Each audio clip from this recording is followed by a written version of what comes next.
చాలా స్కూల్స్కి గ్రౌండ్స్ ఉండవు, మెయిన్ రోడ్ల మీద ఉంటాయండి స్కూల్స్. వాళ్ళ మదర్ ఫాదర్ కూడా వాళ్ళని ఇట్లా దించేసేసి వెళ్ళిపోవాలి, ఇది రోడ్ మీదనే దించా. అచ్చా, అందుక అది కూడా ఒక ప్రయారిటీ.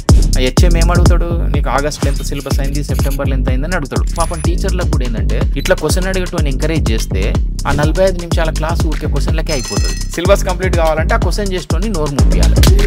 ఫీజ్ స్ట్రక్చర్స్ ఉన్నాయి కదా, 1 lakh 1.5 lakh, దీని మీద రెగ్యులేషన్ ఏమి ఉండదు అసలు. తల్లిదండ్రులు ఇవ్వడానికి రెడీగా ఉన్నారు, వాడు తీసుకోవడానికి రెడీ ఉన్నారు. ప్రభుత్వం ఏం చేస్తే చెప్పండి. కరెక్ట్. ఏ స్కిల్ ఉన్నాడు ఆయన ఈరోజు ఖాళీగా ఉన్నాడా? సర్టిఫికేట్ ఉన్నోళ్ళు మస్తు మంది ఖాళీ ఉన్నారు. కాబట్టి సర్టిఫికేటా స్కిల్లా? ఆ సర్టిఫికేట్ ఈరోజు చెత్తబుట్ట లేనిస్తే కూడా చెత్తబుట్ట కూడా అరే వేరేది ఏదన్నా ఏ రాబాయి. నేను అక్షరవనంకి వెళ్ళినప్పుడు పిల్లలందరూ they are taught on their own, అంటే వాళ్ళతో మొక్కలు నాటిపెచ్చడం, అది వెళ్ళి వాళ్ళు రీసెర్చ్ చేయడం. కానీ మీరు గురుకులం నుంచి ఇన్స్పైర్ అయ్యి చేశారు అది? More focus on learning methodology. ఇంతకుముందు గురుకులాలు ఎట్లుండే, ఆ గురుకుల ఎడ్యుకేషన్ సిస్టమ్ ఎట్లుండే. ఇప్పుడు ఏంటంటే పిల్లల్ని ఎవరిని తప్పు చేయొద్దని అంటారు, ఓడిపోవద్దని చెప్తారు. ఓడిపోకుండా తప్పు చేయకుండా నేర్చుకునే అవకాశం ఉందా? ఇప్పుడు ఇన్ఫర్మేషన్ ఎవరి దగ్గర ఉంది? గూగుల్. నిజంగా గురువు ఎవరంటే గూగులే. ఇన్స్పిరేషన్ ఇవ్వాల్సింది గురువు, ఇన్ఫర్మేషన్ కాదు. మార్చిలో ఎగ్జామ్స్ ఉంటాయి, డిసెంబర్లో కలెక్టర్ మీటింగ్ పెడతారు. లాస్ట్ టైం మన 90% వచ్చింది, ఈసారి మీరు ఏమన్నా చేసి 95% తీసుకురావాలంటారు. బట్ ఏమన్నా చేసి అంటే ఇంకా అది. లాస్ట్ మంత్ నేను ఒక స్కూల్ని చూశాను. యాక్చువల్లీ స్కూల్ కాదు, 2025లో ఏన్షియంట్ గురుకులం ఎడ్యుకేషన్ స్టైల్లో రన్ చేస్తున్న ఒక రీసెర్చ్ ఇన్స్టిట్యూట్. ఈ స్కూల్ని మెయింటైన్ చేసే దగ్గర నుండి సిలబస్ కంప్లీట్ చేసే వరకు అన్ని స్టూడెంట్సే చూసుకుంటారు. By the students, of the students, for the students. Extraordinary concept. ఈరోజు ఈ research institute co-founder Madhav Reddy గారు మన పాడ్కాస్ట్కి వచ్చారు. Don't miss this podcast. Sir నమస్తే. సార్ నమస్తే అండి. సార్ ఫస్ట్లీ నేను ఒక క్వశ్చన్ చెప్పాలి. నేను రీసెంట్గా మీ స్కూల్కి వచ్చాను. ఓకే, స్కూల్ అని అనొచ్చాదని పర్లేదా? అది రీసెర్చ్ సెంటర్ బేసిక్ గా. What an amazing job sir. అంటే నాకు క్రేజీ అనిపించింది ఎన్వైరన్మెంట్ అంతా చూసి. సో ఆడియన్స్ కి ఒక చిన్న అండర్స్టాండింగ్ కోసం నేను ఏం చూసానో చెప్దాం అనుకుంటున్నా. ఓకే, చెప్పండి. సో నేను అక్షరవనంకి వెళ్ళినప్పుడు సో లోపల ఏంటంటే బేసిక్గా పిల్లలందరూ they are taught on their own. ఇప్పుడు వాళ్ళకి మీరు బేసిక్స్ నేర్పించారు, అంటే ఏబిసిడీలు, sentence formations, slight vocabulary, little mathematics, ఇదంతా నేర్పించారు. దాంతోపాటు very much practical side of education, అంటే వాళ్ళతో మొక్కలు నాటిపెచ్చడం, అది వెళ్ళి వాళ్ళు రీసెర్చ్ చేయడం, కానీ లైక్ ప్రాక్టికల్ ఎగ్జామినేషన్స్, ఒక స్టూడెంట్ ఇంకో స్టూడెంట్కి హెల్ప్ చేసుకోవడం. Amazing concept sir. లైక్ అంటే మీరు గురుకులం నుంచి ఇన్స్పైర్ అయ్యి చేశారు ఇది? అంటే సిమిలర్గా అట్లాంటిదే. మా రీసెర్చ్ హెడ్ శ్రీపతి రెడ్డి గారు యాక్చువల్గా ఆయన ఇంజనీరింగ్ కంప్లీట్ అయిన తర్వాత ఆయన స్కూలింగ్లో ఒక 7-8 స్కూల్స్ మారిండ్రు. ఆ స్కూల్స్ మారడానికి రకరకాల రీజన్స్. కాబట్టి ఇంజనీరింగ్ ఆయన నెక్స్ట్ డే ఇట్లాంటి స్కూల్ సిస్టమ్ ఉండొద్దని అందరు ఇంజనీర్స్ అంతా వేరే కెరీర్ని చూజ్ చేసుకుంటే ఇతను మిర్యాలగూడ వెళ్ళి ఒక 38 స్టూడెంట్స్తోని స్కూల్ స్టార్ట్ చేసి ఒక 20 years జర్నీ ఇదంతా. ఆ దాంట్లోనే వారు ఒక టీచర్గా తన ఎక్స్పీరియన్స్ అంతా చేస్తుంటే అదే టైంలో నేను వందే మాతరం ఫౌండేషన్లో ఇద్దరము ఒక ప్లాట్ఫామ్ మీద కలిసాం. నేనేంటంటే యాజ్ ఎ స్టూడెంట్గా నేను సఫరర్ని, అంటే నా స్కూలింగ్లో కూడా నేను కూడా అట్లనే సఫర్ అయినా కానీ నా తప్పే అనుకుంటుంటే. కాబట్టి అరే నాకు మిగతా అన్నిట్లలో యాక్టివ్ ఉంటుంటే, క్లాస్ రూమ్లో గుర్తుపెట్టుకొని పరీక్ష రాయడం ఒక్క విషయం తప్పిస్తే మిగతా అన్నిట్లలో మంచినే ఉంటుంటే. కానీ ఈరోజు అసలు గుర్తుపెట్టుకొని ఎగ్జామ్ రాసిన వాడే చాలా బ్రిలియంట్, వానికే అన్ని రకాలైన ఆపర్చునిటీస్ వచ్చిన వాళ్ళల్లో వాళ్ళనే పోగొడుతుండేరి. దాంతో నాకు భగవంతుడు నాకు ఆ గుర్తుపెట్టుకోవడం అనేది ఇవ్వలేదేమో, కాబట్టి నేను బెస్ట్ స్టూడెంట్ కాలేకపోయినేమో అన్న దాంతో, అంటే అసలు క్లాస్ రూమ్ కరెక్ట్ కాదు, వీళ్ళు నేర్పించే పద్ధతి కరెక్ట్ కాదు అన్నది నాకు మైండ్లోకి రాలేదు. ఎప్పుడైతే దీంట్లో నేను 35 years వరకు బిజినెస్ చేశాను, 70 years లైఫ్ అనుకుంటే ఇంకో 35 years నా కోసం చేసిన, ఇంకో 35 years సమాజానికి చేయాలని నాకు ఓన్లీ 1 daughter, నా రెండో సంతానం సమాజం అని చెప్పి అట్లా డిసైడ్ చేసుకొని నా ప్రాపర్టీ కూడా 25 acres ఉంటే దాన్ని 12.5 acres అక్షరవనం రీసెర్చ్ సెంటర్కి ఇచ్చాను, రిమైనింగ్ మా పాపకి ఇచ్చాను. కాబట్టి నా 50% లైఫ్లో నేను సఫర్ అయ్యింది, సక్సెస్ అయ్యింది. ఎందుకు సఫర్ అయినా, ఎందుకు సక్సెస్ అయినా అనేది ఒక క్లారిటీ ఉంది నాకు. కాబట్టి నాలాగా ఇంకొకరు సఫర్ కావద్దు, అంటే యాజ్ ఎ స్టూడెంట్గా నాలాగా ఒకరు సఫర్ కావద్దు అన్న ఆలోచనలో భగవంతుడు నేచర్ మమ్మల్ని కలిపిండు. అట్లా ఈ రీసెర్చ్ ఇట్లా ప్రారంభమైంది. 12 years అవుతుందా సార్ స్టార్ట్ చేసి? ఇది అంటే మేమంతా కలిసింది 2006లో కలిసాం యాక్చువల్గా. కానీ 6లో కలిసి గవర్నమెంట్ స్కూల్స్లో క్వాలిటీ ఎడ్యుకేషన్, మారల్ ఎడ్యుకేషన్ అని చాలా ఈవెంట్స్ చేయడము, పిల్లల లోపల దేశభక్తి నింపాలి, తర్వాత సంస్కారం ఇవ్వాలి అని చాలా వర్క్ చేసినాం. కానీ ఇవన్నీ చేస్తున్న క్రమంలో క్లాస్ రూమ్కి వెళ్తే అసలు ఆ క్లాస్ రూమ్ ఏం లేదు. అసలు పిల్లలు తరగతి జంప్ అవుతుంది తప్పిస్తే వానికి ఏమీ లేదు. అసలు వాడు 9th క్లాసు పిల్లవాడు, నేను ఒక స్కూల్కి వెళ్తే బాధ అని రాయమంటే 8 రకాల బాధలు రాశారు. బాకు దీర్ఘం ఇచ్చి దాకు జటా ఇచ్చింది 8వ ఓవర్లు కరెక్ట్ రాశారు. మిగతా 7 మంది రకరకాలు. అంటే వానికి బేసిక్ లాంగ్వేజే రావట్లేదు. తర్వాత బేసిక్ అర్థమెటిక్ వానికి అసలు 17 జా అంటే ఇక 17 జా నుంచే స్టార్ట్ చేస్తాడు. 17 10 జా 170 అందులోకెళ్ళి తీసేస్తా. అంటే ఆ రిపీటెడ్ అడిషన్ బికమ్స్ మల్టిప్లికేషన్ అన్న బేసిక్ కాన్సెప్ట్ కూడా లేకుండానే వీనికి అర్థమెటిక్ రానోనికి ఇక తర్వాత ఆల్జిబ్రా అవుతుంది, ట్రిగనామెట్రీ అవుతుంది, 10th అయిపోతుంది, ఇంటర్మీడియట్ అయితే ఇంజనీరింగ్ కూడా తెలియకుండానే అయిపోతుంది. వాడు మళ్ళీ తీరా ఫీల్డ్లోకి లైఫ్కి వచ్చినప్పుడు అట్లా మేము ఫోకస్గా 2015లో అక్షరవనం మా కల్వకుర్తిలో ప్రారంభం చేసినాము. చేసి more focus on learning methodology. ఇంతకుముందు గురుకులాలు ఎట్లుండే, ఆ గురుకుల ఎడ్యుకేషన్ సిస్టమ్ ఎట్లుండే, అప్పుడు మనం భారతదేశం విశ్వగురు స్థానంలో ఉన్నాం. కాబట్టి ఇప్పుడు ఉన్న ఎడ్యుకేషన్ని ఏ విధంగా మనం మార్చాలి, ఈ కంటెక్స్ట్లో ఎట్లా మార్చాలి అనే దాంట్లో 15లో ప్రారంభమైంది. ఆల్మోస్ట్ 10 years అయింది. రీసెర్చ్ సెంటర్ ప్రారంభమై 10 years అయింది. రైట్. సో బేసిక్గా మెథడాలజీ అని చెప్పారు కదా సార్, అంటే ఇది మీరు ఫిగర్ అవుట్ చేయడానికి మీరు ఏమేమి రీసెర్చ్ చేశారు, మీరు మీ పార్ట్నర్ కానీ? అదే అంటే బేసిక్గా ఇప్పుడున్న క్లాస్ రూమ్ కరెక్ట్ కాదు అన్నది మెయిన్గా ప్రాబ్లమ్ ఐడెంటిఫై అయింది. ఎందుకు క్లాస్ రూమ్ కరెక్ట్ కాదంటే ఆ మల్టీగ్రేడెడ్ పిల్లల్ని ఒక ఎవ్రీ చైల్డ్ యూనిక్. ఇప్పుడు మనము ఫిజికల్గా మీరు అదే ముక్కు అదే నోరు కళ్ళు ఉండే మనం ఇంత డిఫరెంట్గా ఉన్నాం. కాబట్టి ఒక్కొక్కరిని థాట్ ప్రాసెస్ ఒక్కొక్కరిది ఒక్కొక్క రకంగా ఉంటుంది కదా. అలా రకరకాల స్థాయిల్లో ఉన్న పిల్లల్ని ఒక క్లాస్ రూమ్లో కూర్చోబెట్టి టీచర్ టీచ్ చేస్తే కేవలం 10% పిల్లలకి అర్థమవుతుంది. రిమైనింగ్ 90%కి అర్థం కావట్లే. ఇప్పుడు ఆ 10% యొక్క పెర్ఫార్మెన్స్నే అందరూ క్లెయిమ్ చేస్తున్నారు. గవర్నమెంట్ కావచ్చు, ప్రైవేట్ కావచ్చు, చైతన్య నారాయణ కావచ్చు, లేకపోతే ఎన్జిఓలు మాలాంటి ఎన్జిఓలు కావచ్చు. వాడు గాడ్ గిఫ్టెడ్ ఉండి ఏదన్నా సక్సెస్ అయితే మన సక్సెస్ అంటారు. రిమైనింగ్ 19 వదిలేశారు. అందరు ఏంటంటే టీచర్ను బ్లేమ్ చేస్తున్నారు, లేకపోతే స్టూడెంట్ను బ్లేమ్ చేస్తున్నారు. కానీ ఇక్కడ టీచర్ తప్పు కాదు, స్టూడెంట్ తప్పు కాదు. టీచర్ది ఎందుకు తప్పు కాదంటే అట్లా రకరకాల స్థాయిలో ఉన్న వాడిని కూర్చోబెట్టి క్లాస్ రూమ్లో 45 నిమిషాలు టైం ఇచ్చి ఏ స్థాయిలో పిల్లవానికి ఒక ఎవ్రీ చైల్డ్కి లెర్నింగ్ కెపాసిటీ డిఫరెంట్గా ఉంటుంది, తర్వాత వాని స్పీడ్ డిఫరెంట్గా ఉంటుంది, తర్వాత స్టైల్ డిఫరెంట్గా ఉంటుంది. ఈ 3 డిఫరెంట్ ఉన్న వాళ్ళని ఒక 40 మందిని క్లాస్ రూమ్లో కూర్చోబెట్టి ఎవరిని అడ్రస్ చేయాలి టీచరు? కాబట్టి వచ్చినోడిని అడ్రస్ చేయడమే కంఫర్ట్. కాబట్టి ఆ ఫ్రంట్ బెంచ్లు ఉన్న ఆ 10% పిల్లలని చెప్పేసి సిలబస్ చెప్పేసి కంప్లీట్ చేస్తున్నాడు. మరి రిమైనింగ్ వాళ్ళందరూ ఒక లెవెల్లో ఉన్నారంటే వాళ్ళు కూడా డిఫరెంట్ లెవెల్స్లో ఉన్నారు. కాబట్టి సపోజ్ ఒక 20 ఎబిలిటీస్ అనుకుందాం. 20th ఎబిలిటీ ఎవరికి అర్థమవుతుంది? 19 వచ్చిన వానికి 20 అర్థమవుతుంది. మరి మిగతా ఓడు 18లో ఉన్నాడు, ఒకడు 16లో ఉన్నాడు, ఓడు 10లో ఉన్నాడు, ఓడు 5లో ఉన్నాడు, ఓడు 2లో ఉన్నాడు, ఓడు 0లో ఉన్నాడు, సేమ్ క్లాస్ రూమ్లో. ఇప్పుడు మరి ఎవరిని అడ్రస్ చేయాలి? కాబట్టి ఆ 10 అడ్రస్ చేయాలి. Come down to the child అని పాపం టీచర్ని ప్రెజర్ చేస్తున్నారు.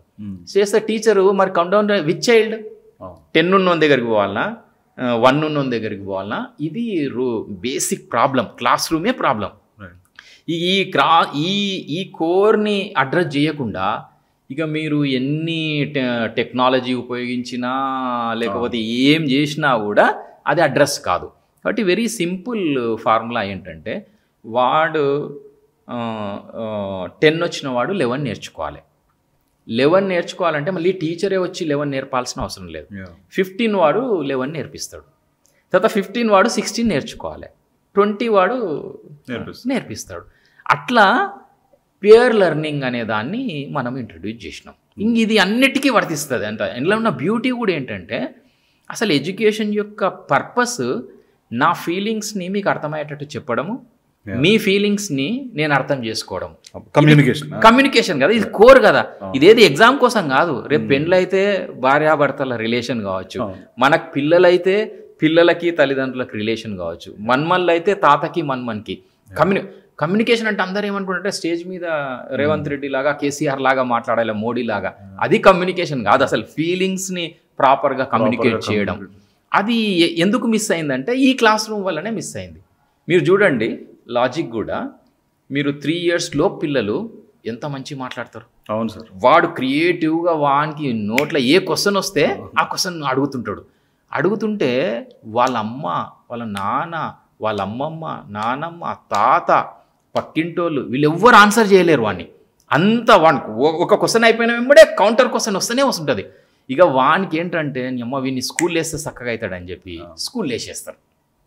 అంత క్రియేటివ్ చైల్డ్ ఒక్కడే అట్లుండి 6 మంది అడ్రస్ చేయలేని చైల్డ్ని, అలాంటి వాళ్ళని ఒక 20 మందిని ఒకే క్లాస్ రూమ్లో కూర్చోబెడితే ఆ టీచర్ వాళ్ళు అడిగే క్వశ్చన్లకి ఫీజులు ఎగిరిపోతాయి. కాబట్టి ఏం చెప్తుంది మేనేజ్మెంట్ కూడా అంటే, నువ్వు ఆ కొడుకులకి అడ్రస్ చేసుకుంటూ వస్తుంటే నీది మనం స్కూల్ రన్ చేయలేము, సిలబస్ కాబట్టి షటప్ సైలెన్స్ అని వాడిని నోరు మూపియాలి. వాడు అట్లా 3 years వరకు అంత క్రియేటివ్ చైల్డ్, అంత క్వశ్చనింగ్ చేసే చైల్డ్ నోరు మూసుకోవడం మొదలు పెడతాడు మెల్లగా. వానికి ఇంకా లాస్ట్కి ఏంటంటే స్కూల్ అంటే నోరు మూసుకొని కూర్చోవడమే అనే ఫీలింగ్కి వచ్చేస్తాడు.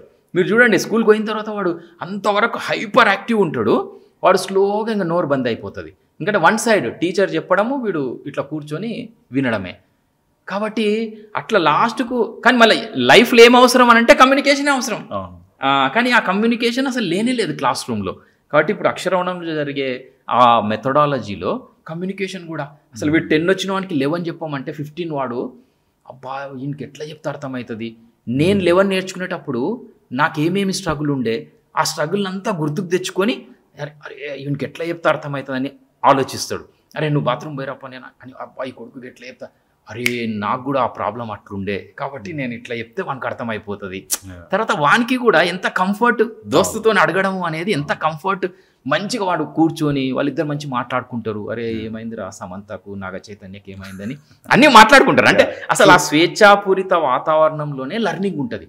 నువ్వు సీరియస్గా ఎవరైనా క్లాస్ చెప్తుంటే సీరియస్గా విన్నాడంటే, ఇట్లా చూసిండంటే వాడు శరీరం ఇక్కడ ఉంటుంది, మనసు అంతా అట్లా పోయి ఐమాక్స్లో పోయి ఓ సినిమా చూసి వస్తుంది. వీడు సీరియస్గా నేను చెప్పింది వింటున్నాను అనుకుంటాడు, అంతకు మించి ఏమీ లేదు.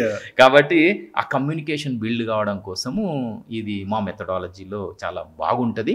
అందుకోసం మీరు పిల్లలు మీతో టూర్ చేస్తారు కదా డైలాగ్ డెవలప్మెంట్ అని, ఎంత అంటే మీరు క్వశ్చన్ ఆన్సర్స్ లాగా ఉంటుందా వాళ్ళు, మీరు ఏది అడిగినా కూడా చాలా, ఎందుకంటే వీళ్ళు రోజు ఇట్లా చాలామందికి అడ్రస్ చేస్తూ ఉంటారు కాబట్టి పిల్లలు వాళ్ళకు వాళ్ళు చెప్పుకుంటారు కాబట్టి ఈజీగా మాట్లాడగలుగుతారు. సార్ సో మీరు మెథడాలజీ గురించి చెప్తున్నారు, దాని గురించి కొంచెం డీప్గా మళ్ళీ మాట్లాడదాము. దానికంటే ముందు మీరు రీసెర్చ్ ఫేజ్లో ఉండుంటారు కదా సార్ ఒక టైంలో. సో ఆ టైంలో మీరు రెగ్యులర్గా అన్ని స్కూల్స్కి వెళ్ళి మొత్తం అబ్జర్వ్ చేసి అక్కడ పిల్లలతో మాట్లాడి ఇదంతా చేసేవాళ్ళ? చాలా, అసలు ఆల్మోస్ట్ నేను 2006 నుంచి చాలా స్కూల్స్ తిరిగినాం. చాలా స్కూల్స్ ఎక్కడ వెళ్ళినా కూడా రకరకాల ఒక్కొక్క చోట అంత ఏమంటే ఇన్ఫ్రాస్ట్రక్చర్, మేము గవర్నమెంట్ స్కూల్స్ క్వాలిటీ ఇంప్రూవ్ చేయాలి, అది తర్వాత వాళ్ళని స్ట్రెంథెన్ చేయాలని వర్క్ చేసినాం. ఎక్కడ వెళ్ళినా కూడా ఇన్ఫ్రాస్ట్రక్చర్ గురించి మాట్లాడుతున్నారు. ఇలా క్లాస్ రూమ్స్ సరిగా లేవు, తర్వాత టాయిలెట్స్ సరిగా లేవు, టీచర్ రేషియో సరిగా లేదు, ఇలాంటి అన్ని ప్రాబ్లమ్స్ గురించి మాట్లాడుతున్నారు. కానీ అసలు కోర్ ప్రాబ్లం గురించి ఎవరు మాట్లాడట్లే. ఇప్పటికి కూడా గవర్నమెంట్ బడ్జెట్ అంటే మొన్న రేవంత్ రెడ్డి గారు శాసన మండలిలో స్పీచ్ ఇచ్చారు. మేము పర్ చైల్డ్కి 1,08,000 రూపీస్ ఖర్చు పెడుతున్నామని చెప్పారు గవర్నమెంట్ స్కూల్ స్టూడెంట్కి. ఇక 1,08,000 రూపీస్ ఖర్చు పెట్టినాక కూడా మనము క్వాలిటీ ఇవ్వలేకపోతున్నామని అంటే ఇన్ఫ్రాస్ట్రక్చర్ ప్రాబ్లమా, బడ్జెట్ ప్రాబ్లమా? కాదు, అసలు మెథడాలజీ బేసిక్ అందులోనే ప్రాబ్లం ఉంది. కాబట్టి సిస్టంలోనే ప్రాబ్లం ఉంది, ఎడ్యుకేషన్ సిస్టమే ప్రాబ్లం. కాబట్టి మీరు ఏదో మీద పాలిష్ చేయడం కోసం రంగులు వేస్తున్నారు, స్కూళ్ళకి బిల్డింగ్లు పెద్దవి కడుతున్నారు, డిజిటల్ బోర్డ్స్ వచ్చినాయి, అన్నీ వచ్చినాయి. కానీ అసలు బేసిక్గా రకరకాల స్థాయిల్లో పిల్లలు ఉంటారు. ఒక టీచర్ ఒక పాఠం ఒక్కరు వచ్చి చెప్తే అది అందరికి అర్థం కాదు అన్న కోర్ ఉంది కదా, దాని గురించి ఎవరు మాట్లాడట్లే. టీచర్లు కూడా ఏంటంటే మనకు సిలబస్ కంప్లీట్ చేయాలి. అక్కడ ఉన్న టీచర్ని హెచ్ఎం ఏమడుగుతాడు, నీకు ఆగస్టులో ఎంత సిలబస్ అయింది, సెప్టెంబర్లో ఎంత అయిందని అడుగుతాడు. ఎంతమంది పిల్లలకు నువ్వు చెప్పింది అర్థమైందని అడిగే పరిస్థితి లేదు. మాకు అక్షరవణంలోనేమో ఆ కంఫర్ట్ ఉంది. మేము ఇండివిజువల్ స్టూడెంట్ రికార్డ్ అని ఉంటుంది, ఐఎస్ఆర్ అంటాం. కాబట్టి ఆ ఎవ్రీ చైల్డ్ వాడు 2లో ఉన్నాడు అనుకోండి, వానికి 3 నేర్పిస్తాం. వాడు 3లో ఉన్నవానికి 4 నేర్పిస్తాం.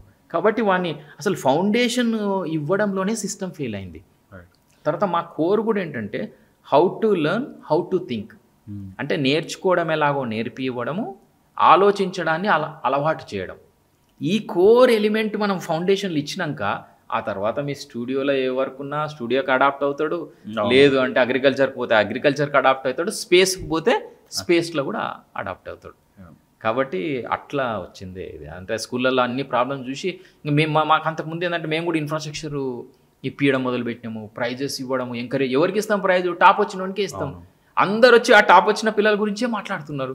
అరే మిగతా దాంట్లో నేను నాకు అసలు ఏం అర్థం కాకుండా నేను 6th క్లాస్లో ఆ మ్యాథ్స్ టీచర్ వచ్చి అది ఎక్స్ అనుకో అంటే ఏది ఎక్స్ అనుకోవాలి, అసలు ఎంత టఫ్, చాలా స్ట్రగుల్ అయినా. అలాంటి ఆ స్ట్రగుల్లో నేనున్నా కాబట్టి ఆడ జరిగే ప్రతిది కూడా అబ్బా పిల్లవానికి ఇది. మేము మొన్న ఒక నల్గొండలో ఒక స్కూల్కి వెళ్ళాను. అల్లరే ఇట్లా టీచర్ చెప్పేది అంటే 5th వరకు మాకు ఆ బేసిక్ అర్థమెటిక్ రాకపోతే ఆల్జీబ్రా ఇవన్నీ కనెక్ట్ కావు. అర్థమైన వానికి మరే ఇది ఇంత సింపుల్ అంటాడు మ్యాథ్స్, అరే ఇది, కానీ అర్థం కాని వానికి అది చుక్కలు కనిపిస్తాయి. అట్లా నాకు చుక్కలు కనిపిస్తుంటే ఇంకా నేను ఊకే క్వశ్చన్ అడిగితే దానికి 17th టేబుల్ అడగడం, కౌంటర్ క్వశ్చన్స్ వేయడం. ఎందుకంటే పాపం టీచర్లకు కూడా ఏంటంటే ఇట్లా క్వశ్చన్ అడిగటం ఎంకరేజ్ చేస్తే ఆ 45 నిమిషాల క్లాస్ ఊరికే క్వశ్చన్లకే అయిపోతుంది. మళ్ళీ ఎవరికి ఆన్సరబుల్ జీతం ఇచ్చేది ఎవరు? పైన హెడ్ మాస్టరు, డిఈఓ కదా. కాబట్టి వాళ్ళకి ఆన్సరబుల్ అంటే సిలబస్ కంప్లీట్ కావాలంటే ఆ క్వశ్చన్ చేసేటోని నోరు మూపియాలి. కాబట్టి ఆడ అడిగిన క్వశ్చన్ ఒకటి ఉంటుంది, వీళ్ళు కౌంటర్ క్వశ్చన్ వేస్తారు. వేసేసారా నీకు ప్రైమరీ లెవెల్ బేసిక్ అర్థమెటిక్గా రాకుండా నువ్వు 5th వచ్చినావు అని చెప్పేసిస్తే వాడు ఇక కామ్ అయిపోతాడు. కాబట్టి అసలు బేసిక్గా లాంగ్వేజ్ నేర్పకుండా, మ్యాథమెటిక్స్ నేర్పకుండా ఫిజిక్స్, కెమిస్ట్రీ నేర్పడం అంత దుర్మార్గం ఇంకోట్లేదు. ఆల్ సైన్సెస్కి లాంగ్వేజ్ మ్యాథమెటిక్స్, మ్యాథ్స్ వచ్చి లాంగ్వేజ్ వస్తే అప్పుడు ఫిజిక్స్, కెమిస్ట్రీ. మీకు 2nd క్లాస్ నుంచే ఫిజిక్స్కి సిలబస్ స్టార్ట్ అయిపోతుంది. ఏమి అర్థం కాకుండానే క్లాస్ అట్లా చూసిన తర్వాత మనము ఇన్ఫ్రాస్ట్రక్చర్ మీద వీటి మీద కాదు, అసలు కోర్ ప్రాబ్లమ్ని మనం అడ్రస్ చేయాలి. ఒక ఎడ్యుకేషన్ సిస్టంలో ఒక చేంజ్ తీసుకురావాలి. ఇది చాలా టైం పడుతుంది. ఇది అంత ఎంకరేజింగ్ కాదు, అంత పెద్ద జాయ్ కూడా ఏమి ఉండదు. ఎందుకంటే మనము పాలసీ మేకర్స్ని ఇన్ఫ్లుయెన్స్ చేయాలి, టీచర్స్ని ఇన్ఫ్లుయెన్స్ చేయాలి, పేరెంట్స్ని ఇన్ఫ్లుయెన్స్ చేయాలి. ఇది చాలా పెద్ద పని. కానీ మనకు గురుకులుది చెడిపోవడం కోసం ఇన్ని సంవత్సరాలు పట్టింది కదా. మనం మంచి చేయడానికి కూడా అన్ని సంవత్సరాలు పడుతుంది. మనమే చేస్తామా, ఇంకో జనరేషన్ కూడా చేయొచ్చు. కాబట్టి మాకేం తొందర లేదు. మేము పుర్సత్గా శ్రీపతి రెడ్డి గారు అక్కడ కూర్చొని ప్రతిదీ పిల్లల చైల్డ్ సెంట్రిక్ ఎడ్యుకేషన్, చైల్డ్ ఏం కోరుకుంటుండో మనం ఏమి ఇస్తున్నాం అన్న దాంట్లో ఒక్కొక్క దాంట్లో మీరు చూశారు. అక్కడ గోశాల ఉంది, ఆవులు, అసలు మార్నింగ్ నుంచి పేడ తీసే నుంచి లాస్ట్కి పాలు ఉండే వాళ్ళకి పిల్లలే చూస్తారు. తర్వాత మీకు ఫ్యాబ్రికేషన్ వర్క్ ఉంది, మీరు ఆడ చూసే. ఫ్యాబ్రికేషన్ అంటే అందరికీ అసలు ఇట్లా భయం అవుతుంది, ఎందుకంటే చాలా టఫ్ పని. కానీ అయినా కూడా, ఎందుకంటే అందులో లెర్నింగ్ చాలా ఉంది. మీకు ఫిజిక్స్ ల్యాబ్ అంటాం మేము దాన్ని. అసలు దాని డైమెన్షన్స్ అవి అసలు ఆ ప్రాక్టికల్, ఆ ఎక్స్పీరియన్షియల్ లెర్నింగ్తోని మీకు ఎన్నిసార్లు ఫిజిక్స్ చదివినా ఏమన్నా మైండ్లోకి ఎత్తుంది. కాబట్టి అది చేయడంతో చాలా నాలెడ్జ్ వస్తుంది. మేము కెమిస్ట్రీ ల్యాబ్ అంటున్నాం, ఎందుకంటే వంటలో మీకు ఎంత సింగిల్గా ఇప్పుడు గుర్తుపెట్టుకొని పరీక్షలు రాయడం అనేది వాడి సొంతం అండి, వాడు ఒక్కడే. కానీ సమాజంలో సోషల్ ఎనిమల్ కదా, వీడు బతకాలంటే వీడు సొంతం నాలెడ్జ్ పెట్టుకొని రోడ్డు మీద నిలబడ్డాడు అనుకో, వానికి ఏమన్నా వర్కౌట్ అవుతుందా? ఇప్పుడు మీకు ఏదో ఆడియో వీడియో హెల్ప్ కావాలంటే మీతో మాట్లాడాలి, ఇంకేదో నాకు ఇంకెవరో పరిచయం కావాలంటే నాతో మాట్లాడాలి, ఇంకేదో తెలుసుకోవాలంటే వాళ్ళ ఆవిడతో మాట్లాడాలి, ఇంకోటి ఇట్లా అందరితో coordination, cooperation, team work, spontaneous decision, crisis management, ఇవన్నీ పుస్తకం గుర్తుపెట్టుకుని చదివే దాంట్లో ఎక్కడన్నా ఉందా?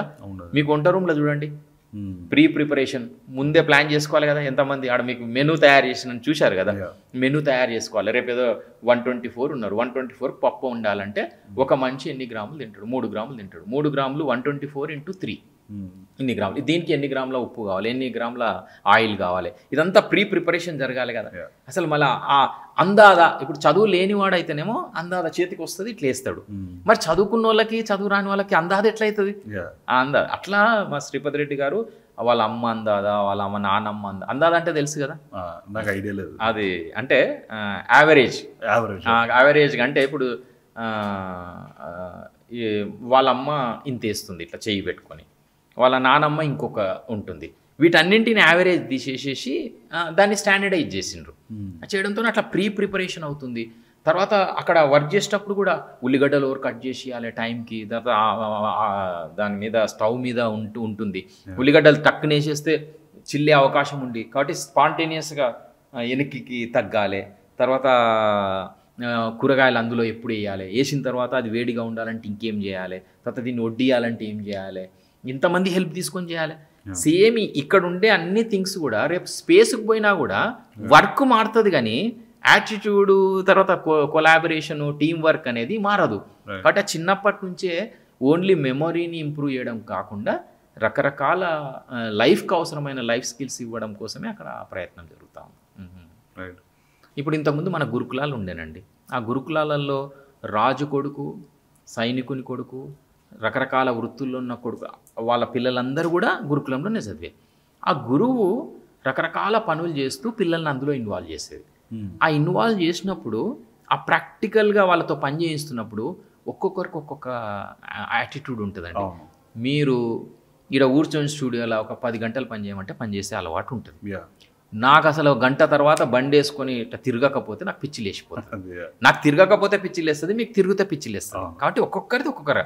కాబట్టి ఆ గురువు వాళ్ళ యాటిట్యూడ్ని స్టడీ చేసి, అరే వీడు గురి చూసి కొడతా ఉన్నాడు, ఎక్కడ చూసినా రాయి తీసుకొని కొడుతున్నాడు, అరే వీడు విలువిద్యకు సరిపోతాడు అని చెప్పి వాడిని విలువిద్యలో బేసిక్ కొన్ని విషయాలు చెప్పేసి తర్వాత విలువిద్యలో పంపించటోడు.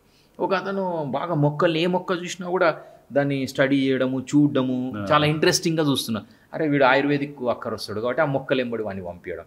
వాడు పశువులతో మంచిగా జాయ్ఫుల్గా ఆడుతూ ఉన్నాడు, అరే వాడిని పశువులు ఎంబడి పంపిస్తే వాడు మంచి వెటర్నరీ డాక్టర్ అయ్యి వచ్చేస్తాడు. వాడు ఇవన్నీ పనులకి ఎక్కడెక్కడ గ్యాప్లు ఉంటే అక్కడక్కడ వీడు ఇన్వాల్వ్ అయ్యి సొంతంగా ఇనిషియేట్ చేసి పనులు చేస్తా ఉన్నాడు. మేనేజ్మెంట్ వాడు మంత్రి అవుతాడు, వీనికి ఇంకొక రాజు అవుతాడు. అట్లా ఒక్కొక్క స్కిల్. ఇప్పుడు మనం ఒకటి మామూలుగా స్టోరీ కూడా ఉంటుంది కదండి. ఇప్పుడున్న ఎడ్యుకేషన్లో ఏంటంటే కోతిని, ఏనుగుని, ఒంటెను, గుర్రాన్ని, చేపను అన్నిటిని నిలబెట్టి ఆడ చెట్టు మీదకి ఎవరెక్కితే వాళ్ళు ఫస్ట్ అని అంటున్నాం. ఇప్పుడు చెట్టు మీదకి ఏం ఎక్కుతుంది? కోతి ఎక్కుతుంది. కాబట్టి కోతి, ఏనుగు పక్కన ఏనుగు ఉన్నది, ఏనుగు ఆ చెట్టుని పీకేయడానికి రెడీ, కానీ ఎక్కడానికి ఎట్లా కుదురుతుందండి?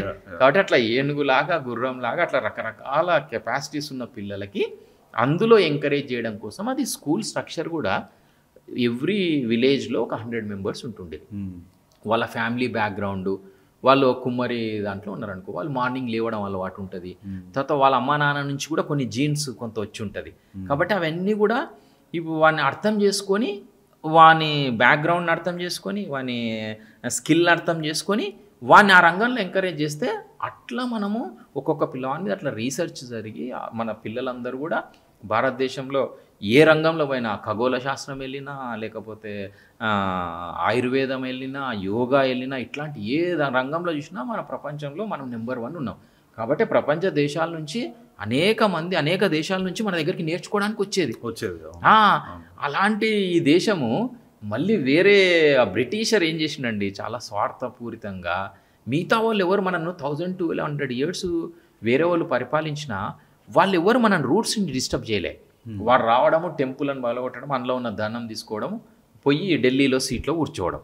కానీ మన సిస్టమ్ ఉంది కదా, మన ఫ్యామిలీ సిస్టము, మన సొసైటీ స్ట్రక్చర్ ఉంది కదా, దాంట్లోకి ఎవడు టచ్ చేయలే. బ్రిటిషర్ వచ్చారా, ఈ కొడుకులు ఇన్ని సంవత్సరాలు పరాయి పాలన ఉన్నా కూడా ఇప్పటికీ ఏం షేక్ కాలేదు వీళ్ళ వ్యవస్థ ఏందని బాగా లార్డ్ మెకాలే స్టడీ చేసి ఒక కమిటీ మొత్తం దేశం మొత్తం తిరిగారు. ఏ ఊర్లో వెళ్ళినా కూడా దొంగతనం లేదు, ఏ ఊర్లో వెళ్ళినా ఆకలితో ఎవరు లేరు. అసలు ఏంది ఇది అని అంటే, అరే వీళ్ళ ఎడ్యుకేషన్ సిస్టమ్, గురుకుల ఎడ్యుకేషన్ సిస్టమ్ వల్ల వీళ్ళ సమాజం ఇంత స్ట్రాంగ్గా ఉంది. కాబట్టి మనం దాన్ని డిస్టర్బ్ చేయకపోతే వీళ్ళని ఎవరు డిస్టర్బ్ చేయలేడు. కాబట్టి అప్పుడు వాని పర్పస్ ఏముందంటే ఇండస్ట్రియలైజేషన్ అవుతుంది. ఆ ఇండస్ట్రీ పెట్టేవాడు బ్రిటిషర్, అందులో చెప్పింది చేసేవాడు మనకు మ్యాన్ పవర్ కావాలి.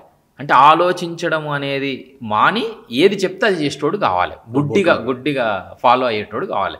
కాబట్టి అరే ఆ ఎడ్యుకేషన్ని మొత్తం కూడా అవి మంత్రాలని ఇవన్నీ రకరకాల ప్రొపగండా చేసేసి ఆ సిస్టమ్ని మొత్తం కొలాప్స్ చేసి ఈ class room structure British education తీసుకొచ్చిన తర్వాత ఇప్పుడు అందరూ ఫాలోవర్స్ తయారైనరు. మీకు ఇప్పుడు మనం సాఫ్ట్వేర్ ఇంజనీర్ అంటే కూడా గూగుల్ అక్కడ ఎస్టాబ్లిష్ చేసినోడు వేరేవాడు, వాని కింద మనం పనిచేస్తూ ఉన్నాం.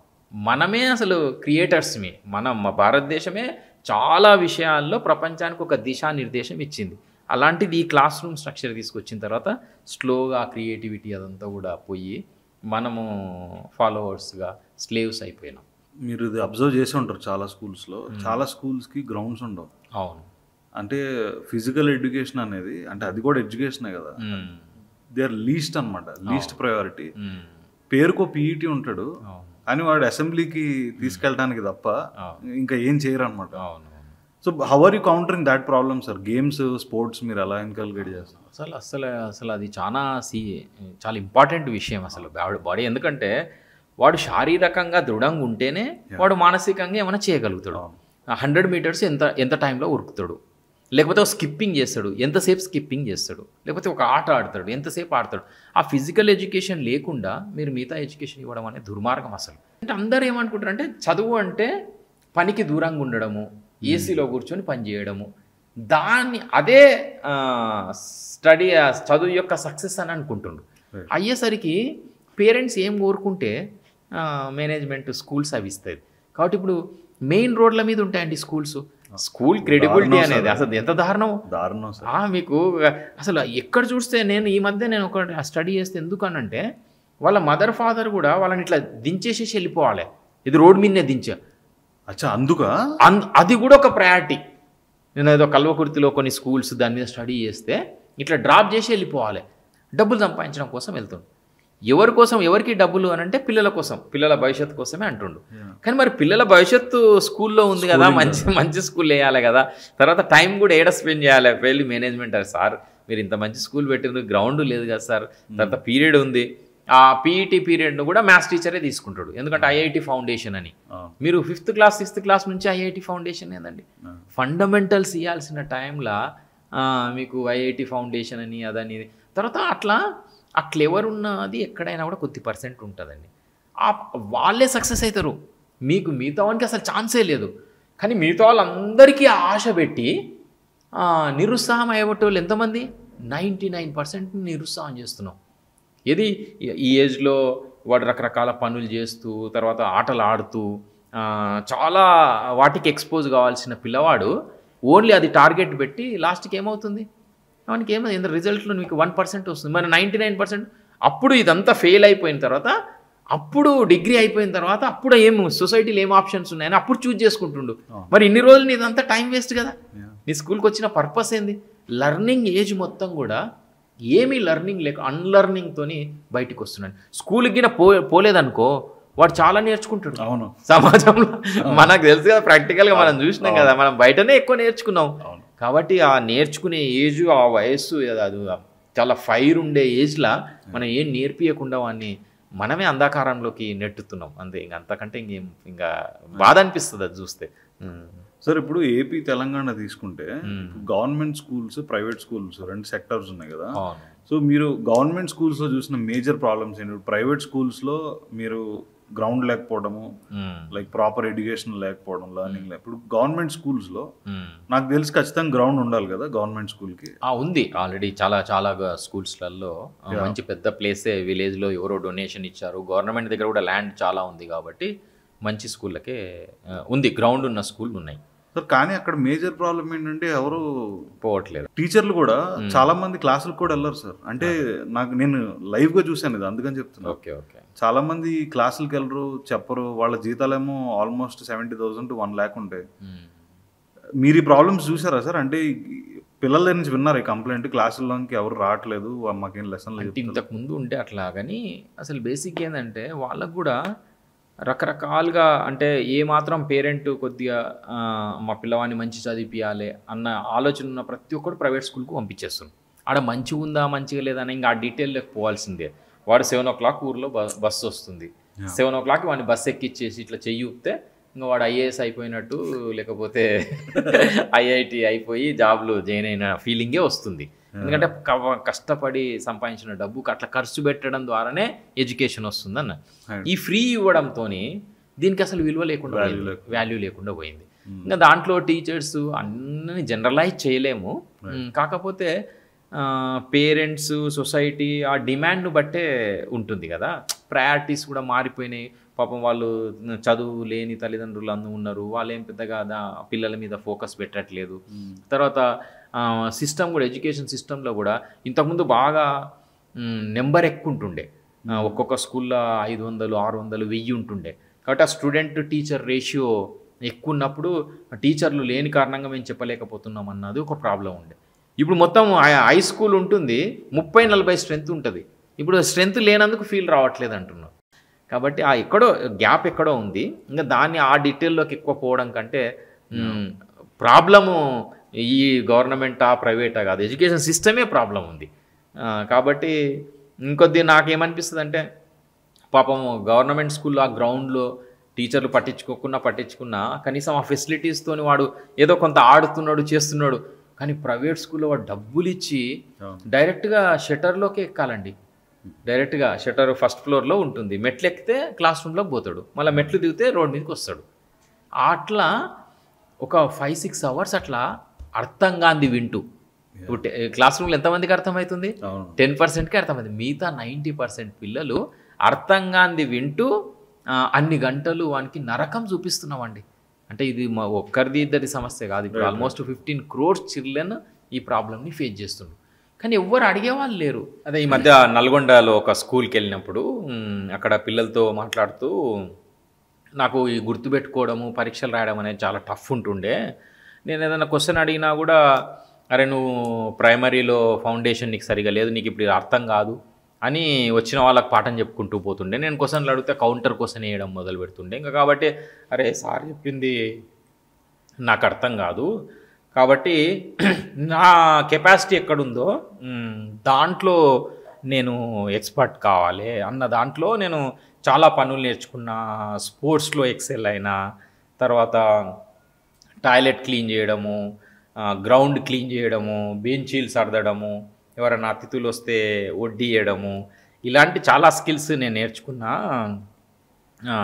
కాబట్టి మీరు కూడా అర్థం కాకుంటే డిసప్పాయింట్ కావాల్సిన అవసరం లేదు అని అంటే ఆ పిల్లాడు వచ్చి నువ్వు మా బ్రాండ్ సార్ అని ఇట్లా చేసాడు. వాడు మోటివేషన్ నాకు. ఎందుకంటే వాడు నేను ఏదైతే స్ట్రగుల్ అవుతున్నానో వాడు అదే స్ట్రగుల్ అవుతున్నాడు. కాబట్టి అంటే అట్లా స్ట్రగుల్ అయ్యే పిల్లలు ఎంతమంది ఉన్నారు అని అంటే ఈరోజు కోట్ల మంది పిల్లలు ఉన్నారు. మనం ఈరోజు హోర్డింగ్స్లల్లా చూస్తుంది 1, 1, 2, 2, అది మొత్తం కలిసి ఎంత పర్సెంటేజ్?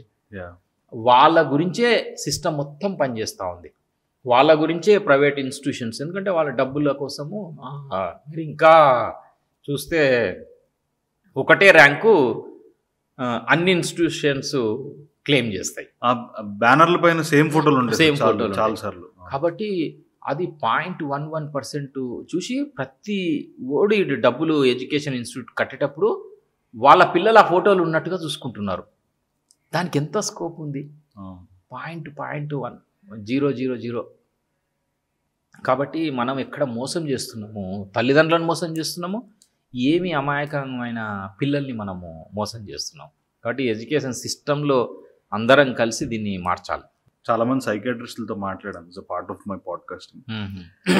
ఈ చిన్నప్పుడు ఎప్పుడైతే మన బ్రెయిన్లో స్ట్రక్చరల్ చేంజెస్ జరుగుతాయి సార్, అంటే వాట్ ఎవర్ వి ఎక్స్పీరియన్స్ మన చైల్డ్హుడ్లో అది తెలియకుండా హ్యాబిట్స్ కింద మారిపోతాయి సార్. అంటే అవి ఎటు టర్న్ అవుతాయో మనకు తెలియదు. అంటే పాజిటివ్ షిఫ్ట్ వైపు వెళ్తే ఓకే, నెగిటివ్ షిఫ్ట్ వైపు వెళ్తే లైఫ్ అంతా పోతుంది. And there are tons of examples sir. మీరు ఇందాక ఒక ఎగ్జాంపుల్ చెప్పారు చూసారా సార్, ఏంటి ప్రతి స్కూల్ పిల్లోడు అర్థం కాకుండా ఒకే క్లాస్ రూమ్ లో కూర్చొని అలాగే చూస్తూ ఉంటారు. అంటే మీరు చూడండి సార్, సాయంత్రం 5:30 నుండి 6:30, 7:30 ఆ లోపల అందరూ బ్యాగులు తగిలించుకుని హైటెక్ సిటీ నుంచి వెళ్తూ ఉంటారు. Same concept sir.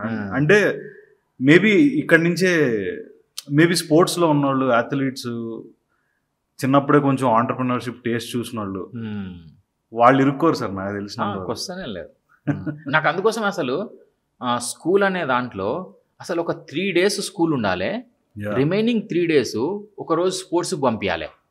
బస్ ఇప్పుడు ఎందుకంటే వాళ్ళకి గ్రౌండ్ లేదు సిటీలో, లేకుంటే ఒక స్టేడియంకు పంపించాలి పిల్లలందరినీ. వాడు మార్నింగ్ నుంచి ఈవినింగ్ వరకు గ్రౌండ్లో వాడు హెల్త్ ఎడ్యుకేషన్ నేర్చుకుంటాడు. తర్వాత స్పోర్ట్ అనేది ఇండివిజువల్గా ఆడేది కాదు కదా. ఇప్పుడు ఇక్కడ కూర్చొని బట్టి మార్కులు రాస్తే వాడికి ఇండివిజువలే. కానీ వాడు ఎంత, ఇప్పుడు నేను హాకీ ప్లేయర్ ఉన్నా, నేను రైట్ అవుట్ ఉంటుంటే, నేను ఎక్కడో పాస్ ఇస్తే లెఫ్ట్ అవుట్ ఇస్తే అది సెంటర్కి ఇచ్చి అందరం కలిసిపోయి గోల్ కొట్టేటోళ్ళం. ఇప్పుడు లైఫ్ కూడా మనం ఇండివిజువల్గా రేపు భార్య, పిల్లలు, సమాజము అందరితో కలుపుకొని పోవాల్సిందే కదా. కాబట్టి ఒక గేమ్ ఎన్ని స్కిల్ నేర్పిస్తుంది. కాబట్టి ఒక రోజు స్పోర్ట్స్కి వెళ్ళాలి, ఇదే బస్సు స్కూల్కి పోకుండా స్పోర్ట్స్కి పోవాలి. తర్వాత వాడు ఆడి అలసిపోతాడు, అలసిపోయినప్పుడు కూర్చొని మాట్లాడుకోవడము, ఓ రోజు ఓడిపోతాడు, ఓ రోజు గెలుస్తాడు, ఓ రోజు ఎక్స్ట్రా ప్లేయర్గా కూర్చుంటాడు. అసలు ఎక్స్ట్రా ప్లేయర్గా కూర్చొని ఆడేవానికి వాటర్ బాటిల్ నీళ్ళు ఇవ్వాలి. మీరు అంటే తన ప్లేస్ని కొట్టేసిన నేను చూసిన ఆ సిచ్యువేషన్. నేను ఎక్కడో సెలెక్ట్ అయ్యి లాస్ట్కి నన్ను ఎక్స్ట్రా ప్లేయర్గా కూర్చోబెట్టిండ్రు. అసలు ఆ ఎక్స్ట్రా ప్లేయర్గా కూర్చున్నప్పుడు మానసిక స్థితి ఉంటుంది కదా, అట్లా జీవితంలో ఎన్నోసార్లు ఎక్స్ట్రా ప్లేయర్ కావాల్సి వస్తుంది మనం. ఇప్పుడు ఇక్కడ రెడీ అయితే ఓడిపోవడానికి రెడీ అయ్యి ఎక్స్ట్రా ప్లేయర్గా రెడీ అయ్యి ఉంటే నీ కెపాసిటీని ఇంకో డిసైడ్ చేస్తుంటాడు. చేస్తుంటే కూడా నువ్వు నోరు మూసుకొని కూర్చోవాలి. అది ఎక్కడ నేర్చుకుంటాడు? స్పోర్ట్స్లో నేర్చుకుంటాడు. కాబట్టి అసలు వాడు అసలు ఒక రోజు మొత్తం స్పోర్ట్సే ఉండాలి, ఇంకొక రోజు కల్చరల్ ఆట, పాట, మాట, డ్యాన్సు. ఇది అసలు బాడీ అసలు ఇట్లా జంతువుకి మనకేంది, మనం డ్యాన్స్ చేస్తాము, నవ్వుతాము. కాబట్టి అట్లా ఓనికి భరతనాట్యం ఇంట్రెస్ట్ ఉంటుంది, ఓనికి డప్పు ఇంట్రెస్ట్ ఉంటుంది, ఓనికి కోలాటం ఇంట్రెస్ట్ ఉంటుంది, ఓనికి ఫోక్ డ్యాన్స్ ఇంట్రెస్ట్ ఉంటుంది, ఆర్ట్స్ వానికి ఇంట్రెస్ట్. పెయింట్ వేస్తాడు అవర్స్ టుగెదర్, వానికి అసలు మైండ్లో ఏమో తిరుగుతుంటుంది, దాన్ని మొత్తం ఇట్లా పెయింట్ వేస్తాడు. అట్లాంటి తర్వాత వాడు పాటలు పాడుకుంటాం. మనం బాత్రూంలో వాడుకుంటామా లేదా? సింగర్ అంటే బాలసుబ్రహ్మణ్యం కాదు, ప్రతి ఒక్కరి లోపల సింగర్ ఉంటాడు. కాబట్టి అట్లా ఆ కల్చరల్కి ఒక రోజు తీసుకెళ్ళాలి. ఇంకొక మూడో రోజు నేచర్కి, ప్రకృతి నేర్పిన పాఠం ఏమన్నా నేర్పుతుందా? అసలు ఒక గింజ మర్రి విత్తనం ఎంత ఉంటుందండి? ఇంత ఉంటుంది. అసలు మర్రి విత్తనం, మర్రి చెట్టు ఎంత ఉంటుంది? అది ఎన్నిసార్లు చదివితే దాన్ని ఇమాజిన్ చేయగలుగుతామా మనం? అట్లనే అసలు ఇటుక బట్టీలు తయారు చేయడము కావచ్చు, ఇంకోటి కావచ్చు. అసలు వరి అసలు పిల్లలకి బియ్యం ఎట్లకెళ్ళి వస్తాయంటే తెలియదు. సూపర్ మార్కెట్ అంటారు, త్రినేత్ర బోధం అంటారు, లేకపోతే రత్నదీప్ అంటారు. అసలు దానికి ఒక వరి పొలం ఉంటుంది, దాన్ని ఆ కరిగెట్ ఉంటుంది, దాంట్లో వరి నాట్లేస్తాము, నాట్లేస్తే పెరుగుతుంది, దానికి వడ్లు వస్తాయి. ఆ వడ్లని పొతం చేసి తీసుకెళ్ళి రైస్ మిల్కి ఇస్తే ఆ రైస్ మిల్లో నుంచి బియ్యం. ఇది ఎవరికన్నా తెలుస్తుందా? కాబట్టి అట్లా ఎక్స్పోజర్. ఈరోజు బట్టలు ఎట్లకెళ్ళి వస్తాయంటే మంచిగా బ్రాండెడ్ చెప్పేస్తారు, అంతే తప్పిస్తే ఇది ఒక పత్తి చేను ఉంటుంది, ఆ పత్తి ఉంటుంది, ఆ పత్తి తీసుకెళ్ళి కాటన్ మిల్కి ఇస్తే ఆ కాటన్ మిల్ ఒక ప్రాసెస్ అవుతుంది, అవి థ్రెడ్ వస్తుంది, ఆ థ్రెడ్ని తీసుకుపోయి బట్ట కొడతారు, కుట్టి. ఇది ఈ నాలెడ్జ్ అయితే ఇవ్వాలి కదా. కాబట్టి అట్లా రకరకాల నేచర్లో ఉన్న చాలా విషయాలని పిల్లలకు. కాబట్టి 3 రోజులు స్కూలు, 3 రోజులు ఇది పెట్టి ఒక రోజు హాలిడే పెడితే వాడు ఎంత, ఇప్పుడు బడి హాలిడే వచ్చిందంటే మనం ఎంత ఎగురుతుంటిమి. నాకు స్కూల్లో అయితే నాకు ఆనందం ఎక్కడంటే 15 ఆగస్ట్ రోజు, 26 జనవరి రోజు, తర్వాత యాన్యువల్ డే రోజు. ఈ 3 హ్యాపీయెస్ట్ డే. ఎందుకంటే ఆ రోజు టీచర్లు గుర్తుపెట్టుకోమనడం కానీ చెప్పడం కాదు, మిగతా లైఫ్లో ఏమేమి ఉంటుంది. పోయి మేము ఆ ప్రభాత్ బేరీ ఉంటుండే 5 గంటలకు లేచి మహాత్మా గాంధీ జిందాబాద్, భగత్ సింగ్ జిందాబాద్ అని ఊరేగింపులో పోతుంటే ఎంత ఆనందం ఉంటుండే. కాబట్టి అట్లా మనము మార్చాల్సి. ఇప్పుడు ఇన్ఫర్మేషన్ కావాలంటే ఇంతకుముందు ఏంటండి, ఇన్ఫర్మేషన్ అంటే గురువు దగ్గర, పేరెంట్స్ దగ్గర ఉండే. ఇప్పుడు ఇన్ఫర్మేషన్ ఎవరి దగ్గర ఉంది? గూగుల్ దగ్గర ఉంది. గూగుల్ నిజంగా గురువు ఎవరంటే గూగులే. కానీ ఆ గూగుల్లో ఏ ఇన్ఫర్మేషన్ తీసుకోవాలి, ఏంటిది, ఆ లెర్నింగ్ ఏంటి, ఆ విచక్షణ ఏది మంచి ఏది చెడు అన్న ఇన్స్పిరేషన్ ఇవ్వాల్సింది గురువు, ఇన్ఫర్మేషన్ కాదు. ఇప్పుడు క్లాస్ రూమ్లో కూర్చోబెట్టి పాఠాలు చెప్తుండ్రు, పాఠాలు చెప్పడం ఇర్రిలవెంట్. అసలు అవసరం పాఠాలు చెప్పడం. కాబట్టి అసలు ఇప్పుడున్న క్లాస్ రూమ్ స్ట్రక్చర్ మారాలి. ఒక రోజు మొత్తం స్పోర్ట్స్ అంటే పిల్లలు ఎగిరి గంతేస్తారు కదా. ఒక రోజు మొత్తం కల్చరల్, వాడు పాట పాడుతుంటే వాడు కూర్చొని వింటే కూడా ఎంత శ్రవణానందం ఉంటుందండి. నెక్స్ట్ 3 రోజులు చాలా ఎనర్జీ ఉంటుంది సార్, చాలా ఎనర్జీ ఉంటుంది. తర్వాత ఈ అసలు ఇందులో ఇది ఇన్ఫర్మేషన్ తీసుకోవడం అనేది ఇప్పుడు ఒక 1 బటన్, సింగిల్ బటన్ చాట్ జీపీటీలో ఇట్లా కొడితే నీకు ఏ యాంగిల్లో నువ్వు ఏం ఆలోచన చేస్తున్నావు అది మొత్తం ఫస్ట్ క్వశ్చన్కి నువ్వు ప్రాపర్ ఇస్తాను. నేను మొన్న ఒకటి ధర్మరాజు యక్ష ప్రశ్నల గురించి ఇట్లా అడిగితే అది ఏం చెప్తుందో అసలు నేను ఆశ్చర్యపోయినా. అసలు మొత్తం మహాభారతం మొత్తం అలా గూగుల్లోనే ఉంది. ఇప్పుడు టీచర్ దగ్గర అంత ఇన్ఫర్మేషన్ ఉందా? ఒక హ్యూమన్ బాడీని చూయించమంటే మన టీచరు ఇరుగదీసి చాక్పీస్ పౌడర్ అంతా మీద పోసుకొని 1 గంట 2 గంటలకి ఒక పిక్చర్ వేస్తుండే. ఇప్పుడు నువ్వు మల్టీమీడియాలు ఇట్లా కొడితే వాళ్ళని ఇట్లా తిరిగి ఒకసారి నర్వస్ సిస్టమ్ వస్తుంది, ఒకసారి బోన్స్ వస్తాయి, ఇవన్నీ కూడా. కాబట్టి అసలు చదువు అనే అట్లా చదువు స్కూల్కి పోవడం అనేది ఉంది కదా, అది రిలవెంట్ అండి. అవును సార్. అంటే నాలెడ్జ్ సెంటర్, ఇల్లు ఒక నాలెడ్జ్ సెంటర్, మన అమ్మమ్మ నాన్నమ్మ ఒక నాలెడ్జ్ సెంటర్, నేచర్ ఒక నాలెడ్జ్ సెంటర్, స్పోర్ట్స్ ఒక నాలెడ్జ్ సెంటర్, ఒక ప్రాక్టికల్ వర్క్ ఒక నాలెడ్జ్ సెంటర్. ఇట్లా మల్టిపుల్గా పిల్లవాడిని నాలెడ్జ్ని పెంచి వాని ఇంట్రెస్ట్ని ఐడెంటిఫై చేసి ఇంకా అందులో ఇంకొద్ది ముందుకెళ్తే వాని లైఫ్ ఆనందంగా గడపగలుగుతాడు. కాబట్టి ఇట్లా క్లాస్ రూమ్లో కూర్చోబెట్టి గుర్తుపెట్టుకొని మార్కులు, ఇంతకుముందు ఎవరు చదువుకోలేదండి. చదువుకోనప్పుడు వీడు చదువుకున్నాడు అనేది ఎట్లా ఐడెంటిఫై చేయాలి? కాబట్టి అరే ఇది గుర్తుపెట్టుకొని పరీక్ష రాస్తే వానికి ఓ సర్టిఫికేట్ ఇచ్చిండ్రు. ఆ సర్టిఫికేట్ చూపిస్తే వానికి ఉద్యోగం ఇచ్చిండ్రు. అసలు ఆ సర్టిఫికేట్కి ఉద్యోగం అనేది ఎవరు సర్టిఫికేట్లు లేనప్పుడు ఎవరికైతే సర్టిఫికేట్ ఉందో వానికి ఉద్యోగం ఇచ్చిండ్రు. వానికి నాలెడ్జ్ కాదు, సర్టిఫికేట్కి ఇచ్చిండ్రు. ఇప్పుడు అందరం బడిపోతే నాలెడ్జ్ వస్తుంది, సర్టిఫికేట్ వస్తుంది అని అందరు బడిపోయిండ్రు. అందరికి సర్టిఫికేట్లు వచ్చినాయి. ఇప్పుడు మీ దగ్గర ఉన్న వాళ్ళకి ఎవరికన్నా వాని సర్టిఫికేట్ చూసి ఎవరికన్నా ఉద్యోగం ఇచ్చిందా? ఉందా? కాబట్టి సర్టిఫికేట్ అనేది ఇర్రిలవెంట్. నేను లా చదివినా, నాకు అసలు ఏం బేసిక్స్ కూడా తెలియదు. నాకు లా ఇప్పుడు నేను పోయేటప్పుడు కోర్టుకు పోవాలనుకుంటే నాకు ఏది అవసరమో అది ఇప్పుడు నేను చదువుకోగలుగుతాను. కాబట్టి అస్సలు ఎడ్యుకేషన్లో చాలా మార్పులు రావాల్సి ఉంది. కానీ పిల్లలను చూస్తే మనం అన్నా కనీసం తల్లిదండ్రులను ఎదిరించి బావి దగ్గరకు పోయి ఈత కొట్టినాము, దోస్తులు ఏం పడి ఇప్పుడు వాళ్ళు మనను సీసీ కెమెరాల వాని పిల్లవాడిని మానిటరింగ్ చేస్తున్నారు. వాని శరీరం ఇట్లా ఆడుకోవాలని పాడుకోవాలని ఉంది. వాడు పక్క పిల్లవాళ్ళని కంపేర్ చేసి వాడిని ఆడనివ్వట్లేదు, పాడనివ్వట్లేదు. నిజంగా చదువుకుంటే ఏమైనా వస్తుందా అంటే కష్టపడి నా చైల్డ్హుడ్ మొత్తం సంకనాకపోయినాక వాడు సర్టిఫికేట్ పట్టుకపోతే ఉద్యోగం వస్తుందా? సర్టిఫికేట్ ఇర్రిలవెంట్ సర్టిఫికేట్ కోసం పిల్లవాడిని ఎందుకు ఇంత ఘోరంగా హింసిస్తున్నాం? ఇది ఒక్కరి సమస్య కాదు, 15 crores పిల్లల సమస్య. And one more thing sir, ఒకటి ఫీజ్ స్ట్రక్చర్స్ ఉన్నాయి కదా. అవును. ఇప్పుడు ఎల్కేజీ పిల్లల నుండి 2nd క్లాస్ 5th క్లాస్ వరకు అనుకుంటే వాళ్ళ భుజాల మీద ఇంత బ్యాగులు సార్, ఇంత సైజ్ బ్యాగులు. అంటే వాళ్ళు అందులో ఏం క్యారీ చేస్తున్నారో నాకు అర్థం కాదు. అండ్ 1 lakh 1.5 lakh నేను విన్న లీస్ట్ అయితే 50,000. అంటే దీని మీద రెగ్యులేషన్ ఏమి ఉండదా సార్? గవర్నమెంట్కి ఏం సంబంధం ఉందో వీళ్ళు ఇష్టం? ఇప్పుడు ఒకటి ఏంటంటే తల్లిదండ్రులు ఇవ్వడానికి రెడీగా ఉన్నారు, వాడు తీసుకోవడానికి రెడీ ఉన్నారు. ప్రభుత్వం ఏం చేస్తే చెప్పండి? కరెక్ట్. ఎన్నిటి మీద ఎన్ని మానిటరింగ్ చేయగలుగుతా చెప్పండి? కరెక్ట్. కాబట్టి దాంట్లో డెప్త్కి పోతే ఇంకా చాలా దుర్మార్గాలు ఉన్నాయి. ఇప్పుడు గవర్నమెంట్ స్కూల్ టీచర్ల గురించి మాట్లాడినా వృధానే, ప్రైవేట్ స్కూల్ యాజమాన్యం గురించి మాట్లాడినా కూడా వృధానే. సార్ అయితే ఇందాక మీరు అన్నారు మీలో ఎవరికైనా సర్టిఫికేట్ ఉందని. ఆబ్వియస్లీ లేదు, చాలా మందికి లేదు. ఓకే. ఇప్పుడు ఏ ఎంఎన్సీ వాళ్ళు కూడా 10th క్లాస్ సర్టిఫికేట్ అడగరు, ఇంటర్ అడగరు, ఇంజనీరింగ్ కూడా అడగరు. ఒకవేళ అడిగితే మాక్సిమం బ్యాక్గ్రౌండ్ వెరిఫికేషన్ కానీ అడుగుతారేమో కానీ అది వాళ్ళకి ఫరక్కే పడదు. వాళ్ళు ప్రాపర్ గా చెక్ చేసేది ఏంటంటే వీటి పాత కంపెనీస్ లో దేంట్లో పనిచేసారు, అలా పనిచేసారు మాత్రమే, ఏ స్కిల్ అని మాత్రమే చెక్ చేస్తారు. ఇది ఆల్మోస్ట్ 10-15 years నుండి ఇదే నడుస్తుంది సార్, ఇలాగే జరుగుతుంది. అయినా కూడా పేరెంట్స్ కి ఎందుకు అర్థం కావట్లా? అదే అంటే ఇప్పుడు ఈ చేంజ్ లో ఉన్నామండి. ఇది ఆ చేంజ్ లో ఉన్నప్పుడు మన వాయిస్, ఇప్పుడు వాళ్ళు బడికి ఇంతకుముందు ఓన్లీ 10% 20% బడికి పోయేవాళ్ళు, ఈ రోజు 100% బడికి పోతున్నారు. ఒకటే రోజు జరిగిందా అది? మనం అరే బడికి పోతే నీకు నాలెడ్జ్ వస్తుంది, నాలెడ్జ్ వస్తే గవర్నమెంట్ ఉద్యోగం వస్తుంది, ఎన్నో అబద్ధాలు నిజమో చెప్పి పిల్లలు బడికి పెద్దలు పనికి అని మనం ఎంతో ఎడ్యుకేట్ చేస్తే వాడిని కొట్టి బడిలో చేర్చిండు. తర్వాత వీని తల్లిదండ్రులను ఎడ్యుకేట్ చేయడానికి ఎంతోమంది త్యాగం చేసిండ్రు. చేసిన తర్వాత అబ్బా నా పిల్లవాడిని చదివించుకోవాలన్న ఒక థాట్ వాని మైండ్లోకి వచ్చింది, లేకపోతే నేను చేసిన పనే వాడు చేయాలి అన్న దాంతోనే ఉండే. అంత ఎడ్యుకేట్ చేసిన తర్వాత వాడిని పాపం వానికి ఏం తెలుసు, బ్లైండ్గా బడికి పంపించాడు. ఇదంతా బడికి పంపడము, వాడు చదువుకొని మళ్ళీ లుంగి కట్టుకొని వచ్చి ఊర్లో తిరగడము, ఈ సైకిల్ అంతా అయిపోయింది. నీ అమ్మ ఇప్పుడు రియలైజ్ అవుతుండు, అరే నేను బడికి పంపకుంటే వీడు కనీసం నేను చేసే పని అన్నా నేర్చుకుంటుండే, ఏదో ఒక స్కిల్ అన్న చేతులు ఉంటుండే, స్వాభిమానంతో బతుకుతుండే. ఇప్పుడు సర్టిఫికేట్ పట్టుకొని వచ్చిండు, నిరుద్యోగం అంటుండు.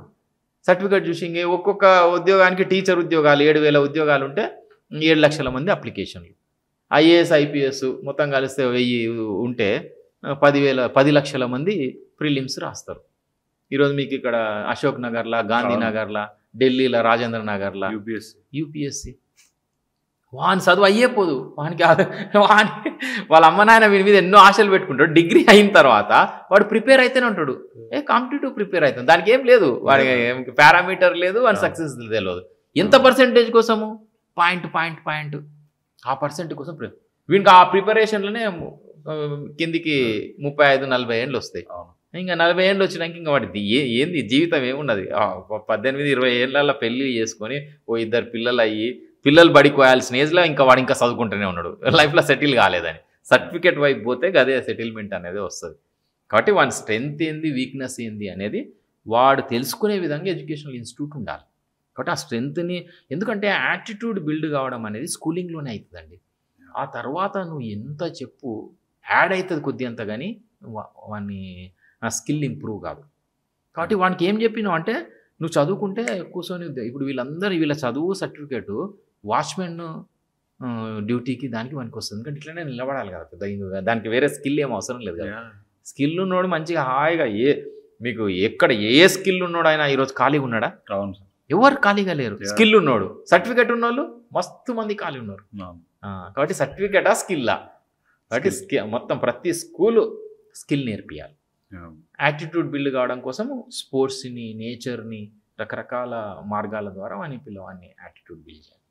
ఈ 10th స్టాండర్డ్లో మంచి మార్కులు వస్తే నీ లైఫ్ చాలా బాగుంటుందని ట్రైన్ చేస్తూ ఉంటారు స్టూడెంట్స్. బేసిక్గా టీచర్స్కి ఆ మేనేజ్మెంట్స్కి ఉండే ప్రెషర్ వల్లనే ఇట్లా చేస్తారా, లేదంటే అంటే how do you see that? So ఇదో దుర్మార్గం అండి. అసలు 10th వరకు వచ్చే వరకు వానికి ఎవాల్యుయేట్ చేయకుండా ఆ దాంట్లో పరీక్ష 2 hours 1 hour పరీక్షతోని మార్చడం అనేది ఉంది కదా. నాకు అందుకోసం అక్షరవనంలో అటైనబుల్ టార్గెట్ కంటిన్యూస్ ఎవాల్యుయేషన్ జరుగుతుంది. ఇప్పుడు టార్గెట్ ఎట్లుండాలండి? నీకు టార్గెట్ ఇప్పుడు వానికి 1 వచ్చి ఉంటే 2వది టార్గెట్ ఉండాలి, 2 వచ్చి ఉంటే 5 టార్గెట్ ఉండాలి, 10 టార్గెట్ ఉండాలి. వానికి 100 టార్గెట్ ఇస్తే, ఇప్పుడు 1వ మెట్టు మీద ఉన్నాడండి, వాని టార్గెట్ ఏంది? 2వ మెట్టు ఎక్కాలి. అది కాకుండా వాడిని 100 మెట్టు మీదకి ఈ నుంచి ఇట్లా నెట్టినాం అనుకో, ఏదో అర్ధరాత్రి పూట కూర్చోబెట్టి వాళ్ళ అమ్మ నాయన ఇట్లా నిలబడి నెత్తికి అది కట్టి అటుపక్క ఇటుపక్క అల్లారంలు పెడితే ఏమన్నా వస్తుందా? వాడు నేర్చుకోవాల్సిన వయసులో ఏది నేర్చుకోవాలని. కాబట్టి ఆ 1లో ఉన్నోడు 2కి నెట్టగలుగుతాం, 5కి నెట్టినా కూడా మొఖాలు పగులుతాయి, 20కి నెట్టితే తల పగులుతుంది. కాబట్టి ఆ ఎవాల్యుయేషన్ అనేది ప్రాపర్గా జరగట్లేదు. కాబట్టి ఏది నేర్చుకున్నా మా దగ్గర ఏంటంటే, ఇది నేర్చుకున్నా ఇప్పుడు మా దగ్గర మీరు పిల్లలంతా హాయిగా కూర్చొని వాడిని క్లాస్ రూమ్లో కూర్చోబెట్టి చదువుండ్రా స్టడీ అవర్ అని చెప్పి కట్టబట్టుకోవాల్సిన అవసరం ఉందా? మాది ఎందుకు లేదు అని అంటే, మార్నింగ్ టైము 5:30 నుంచి 8:30 వరకు మీకు అర్థమే కదా, ఆ టైంలో వచ్చి చూడాలి మీరు అసలు అక్షరవనం. వాడేంటి నేను ఇది నేర్చుకున్నా అంటాడు, అన్న వెంబడే వీనికి నేర్పించినోడు ఉంటాడు కదా, టెస్ట్ పెడతాడు. 3 టెస్ట్లలో పాస్ అయితేనే వాడు నెక్స్ట్ నేర్చుకోవడానికి ఉంటుంది. కాబట్టి ఆ లెవెల్లో నేర్చుకున్న తర్వాత మర్చిపోవడం ఉంటుందా? ఉండదు. కాబట్టి తర్వాత 10th క్లాస్ ఈ మధ్య మా శ్రీపతి రెడ్డి గారు రెగ్యులర్ చెప్తున్నా, 10th క్లాస్ ఎప్పుడు అయిపోవాలి అంటే మామూలుగా మీరు ఏం చెప్తారు? ఏజ్లో అయిపోవాలి అని అంటే 13-14 ఆ టైంలో అవుతుంది, 15 లోపు అయిపోవాలని అంటారు. ఆ తర్వాత మ్యారేజ్ ఎప్పుడు చేసుకోవాలి? నేను ఇంకా చేసుకోలేదు సార్, నాకు తెలియదు. ఎందుకు చేసుకోలేదు? లైఫ్లో సెటిల్ కాలేదు, సెటిల్ అని కాదు సార్, నాకు ఫిల్మ్ మేకింగ్ మీద చాలా ఇంట్రెస్ట్ ఉంటుంది. అదే ఏదో మీ అంబిషన్ కంప్లీట్ కాదు. కాబట్టి దానికేమో మీకు ఇష్టం వచ్చినట్టు అంబిషన్ అని, ఏజ్ అని, ఇంకా సెటిల్ కాలేదని 100 రీజన్లతోని అది ఎప్పుడైనా చేసుకోవచ్చు. ఇది మాత్రం 15లోనే కంప్లీట్ ఎందుకు కావాలి? కరెక్ట్. ఇది నేర్చుకోకుండా ఎందుకు కంప్లీట్ చేయాలి? కరెక్ట్. కాబట్టి ఆ ప్రెజర్ని మీరు బిల్డ్ చేస్తారండి. మీకు ఇప్పుడు ఆ 10th క్లాస్లో అది అసలు మొత్తం మాస్ కాపీయింగ్. దాని గురించి ఏం పెద్ద ఎక్కువ మాట్లాడు. ఇప్పుడు దానికి ఏంటి మాకు చూస్తాం కదా, రేపు మార్చిలో ఎగ్జామ్స్ ఉంటాయి, డిసెంబర్లో కలెక్టర్ మీటింగ్ పెడతాడు. మీటింగ్ పెట్టి లాస్ట్ టైం మన 90% వచ్చింది, ఈసారి మీరు ఏమన్నా చేసి 95% తీసుకురావాలంటారు. ఏమన్నా చేసి వాడిని 6th నుంచి ఏం చేయకుండా ఈ 4 నెలల్లో ఏం చేస్తారండి? కాబట్టి ఏమన్నా చేసి అంటే ఇంకా అది కిటికీలు ఇంకా అవన్నీ వేరే ఆల్టర్నేటివ్స్ అన్ని కూడా. అదే సార్, అంటే 10th క్లాస్ బోర్డులో నాకు ఇంకా గుర్తు, సైలెంట్ గా రాసుకోండి. ఇప్పుడు అదేంది క్వశ్చన్ లాస్ట్ కు మల్టిపుల్ చాయిస్ అవి చెప్పేసేయడం. యాక్చువల్లీ బోర్డుల మీద రాసేవాళ్ళు సార్ కొన్ని స్కూల్స్ లో. అవును, మీకు ఎందుకనంటే అసలు మనము రెగ్యులర్ గా హోంవర్క్ చేయిస్తారండి, వాడు ఇంట్లో కూర్చొని ఇట్లా రాస్తుంటాడు, మన మైండ్లో ఏం జరగదు, ఇట్లనే చూసుకుంటా రాస్తాడు, బ్లాంక్ ఇట్లా చూసుకుంటా రాస్తాడు. నేను ఎందుకబ్బా అట్లా చూసుకుంటా ప్రతిరోజు 2 వాడు సగం రాస్తాడు, వాళ్ళ అమ్మ చిన్నప్పుడు వాళ్ళ అమ్మ చదువుతుంది, వాళ్ళ అన్న ఇట్లా రకరకాల హోంవర్క్ చేస్తారు. ఇన్ని హోంవర్క్లు చేసుకుంటా లాస్ట్ 10thలో నాకు ఎందుకు, నేను 10th ఎగ్జామ్ చూసిన కదా, నేను ఫస్ట్ ఎగ్జామ్ తెలుగులో ఏదో రాద్దామని పోయినా, అంతలోపే కిటికీలకి వెళ్ళి పడుతూనే ఉన్నాయి. నాకు ఈ హోంవర్క్లు అన్నీ ఎందుకు అట్లా చేయించారు ఇన్ని సంవత్సరాలు అనేది నాకు ఎట్లా అర్థమైందంటే, చిట్టి ఆడ చూసుకుంటే ఇక్కడ రాయాలి కదా, దానికి ప్రిపరేషన్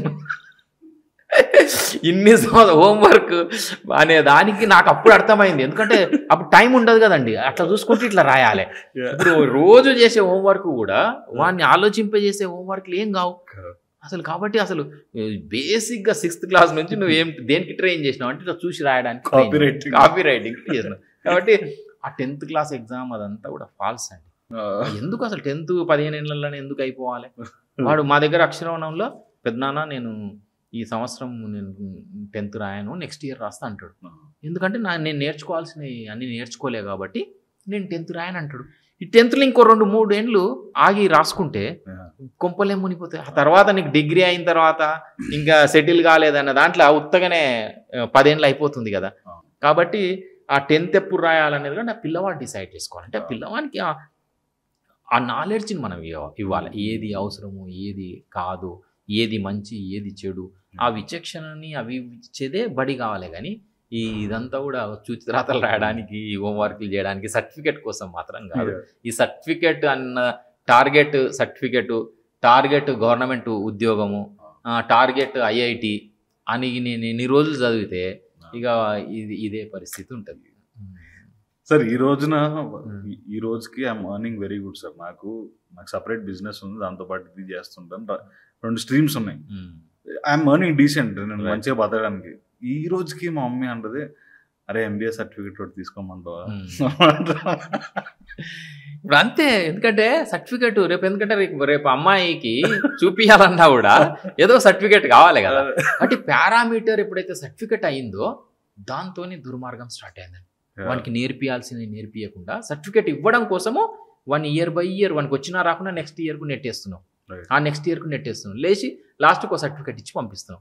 ఆ సర్టిఫికేట్ ఈరోజు చెత్తబుట్ట లేనిస్తే కూడా చెత్తబుట్ట కూడా అరే వేరేది ఏదన్నా ఇరా భయ్ ఈ సర్టిఫికేట్ మాత్రం వేయకు అని చెత్తబుట్ట కూడా పనికిరాని సర్టిఫికేట్ల కోసం ఈరోజు ఇన్ని ఏండ్లు పిల్లల్ని సఫర్ చేయండి. పాపం ఇది ఇంత దుర్మార్గం జరుగుతుందని పిల్లవానికి ఏం తెలుసు అండి. వానికి ఆ సర్టిఫికేట్ కోసం ఓ తరగతి ఇట్లా నెట్టుకుంటూ వచ్చినాక లాస్ట్కి ఈ దుర్మార్గం కోసమా, చెత్తబుట్టకు వానికి రాని సర్టిఫికేట్ కోసమా మనం ఇన్ని సంవత్సరాలు స్కూల్కి పంపించడం. దీని తర్వాత ఇంటర్మీడియట్ ఒక పెద్ద స్కామ్ సార్. అబ్బో ఇక దాని గురించి దానంత దుర్మార్గం ఇంకోటి లేదు కదా. అది పెద్ద స్కామ్ అండి. 2 అద్భుతమైన కళాశాలలు ఉంటాయి, పేర్లు అందరికి తెలిసిందే. అంటే ఒక 2 years చదువుతారు కదా సార్ ఇంటర్మీడియట్. కనీసం టెస్ట్ ట్యూబ్ చూసున్నాడు సార్, ఆడు పట్టుకోవడం కూడా కాదు.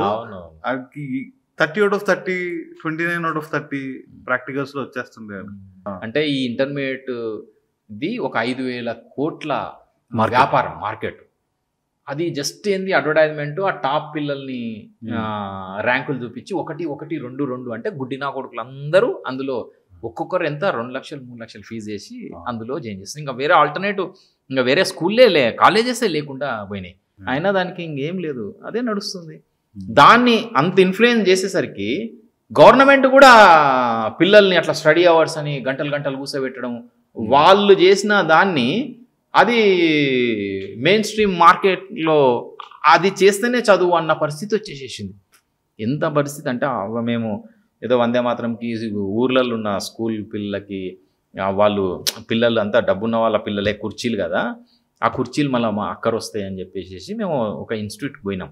తర్వాత వాళ్ళ స్టడీ మెటీరియల్ కూడా పనికి వస్తుందని పోతే వాడు ఆ రోజుకి 5-6 గంటలు అర్థం కాంది చదువుకుంటూ కూర్చున్నాడు కదా.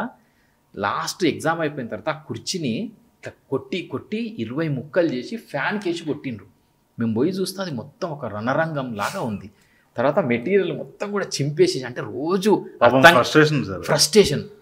అంటే ఒక పిల్లవాడు ఆ లెవెల్ ఫ్రస్ట్రేషన్తో సమాజంలోకి వచ్చినాక ఎవడో వచ్చినోడు ఎక్కడో IIT ఆడు వచ్చింది, ఖరగ్పూర్ వచ్చింది, గిరఖ్పూర్ వచ్చింది అని ఆ ఫోటోలు, ఒకటే ఫోటో 3 ఇన్స్టిట్యూషన్ వేసినాక మొత్తం ఫోటోలు కలిస్తే కూడా 1000 ఫోటోలు కావు. ఆ 1000 కాకుండా అందులో జాయిన్ అయిన వాళ్ళు ఎంతమంది, లక్షల మంది జాయిన్ అయిన వాళ్ళకి. కాబట్టి వీటన్నింటి మీద కూడా కొంత అంటే ఇదంతా కూడా ఏంటంటే పేరెంట్స్ అదే తప్పు అని అనిపిస్తుంది. ఎక్కడ ఆలోచించు కాబట్టి పేరెంట్ను బట్టి ఇన్స్టిట్యూషన్ బిల్డ్ అవుతుంది. కానీ మనం వాళ్ళ ఇన్స్టిట్యూషన్ వాళ్ళని ఊరికే పేర్లు పెట్టి అనడం కంటే పెద్దగా. సార్ అయితే ఇప్పుడు ఒకప్పుడు సార్ ఎంబీబీఎస్ వాళ్ళకి ఎంతైతే ఇంపార్టెన్స్ ఉండేదో ఇంజనీరింగ్ డిగ్రీ కూడా అంతే ఇంపార్టెన్స్ ఉండేది. Like both are considered to be noble degrees. కానీ ఈ రోజు అది చాలా కామన్ బీఎస్సీ బీకామ్ డిగ్రీ లాగా చూస్తున్నారు దాన్ని. ఇంజనీరింగ్ అంటే అవి తక్కువ అని కాదు, but still do you want to say something దీని గురించి? అంటే ప్రొఫెషనల్ కోర్స్ అంటే ఇంతకుముందు మాకు సివిల్ మెకానికల్కి ఆ వెనుక ఇట్లా వేసుకొని పోతుండేది, అంటే దాంట్లో గ్రాఫ్ అది ఇది ఆ మెజర్మెంట్ కోసం వేసుకుంటే.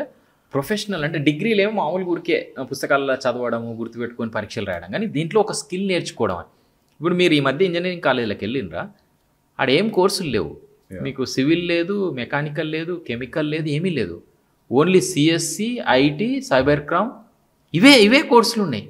అంటే ప్రొఫెషనల్ కోర్స్ అంటే ఆ పర్టికులర్ దాని మీద స్కిల్ సంపాదించి వానికి డోకా లేదు, ఆ స్కిల్ వాని చేతిలో ఉంటే వాడు ఎక్కడ.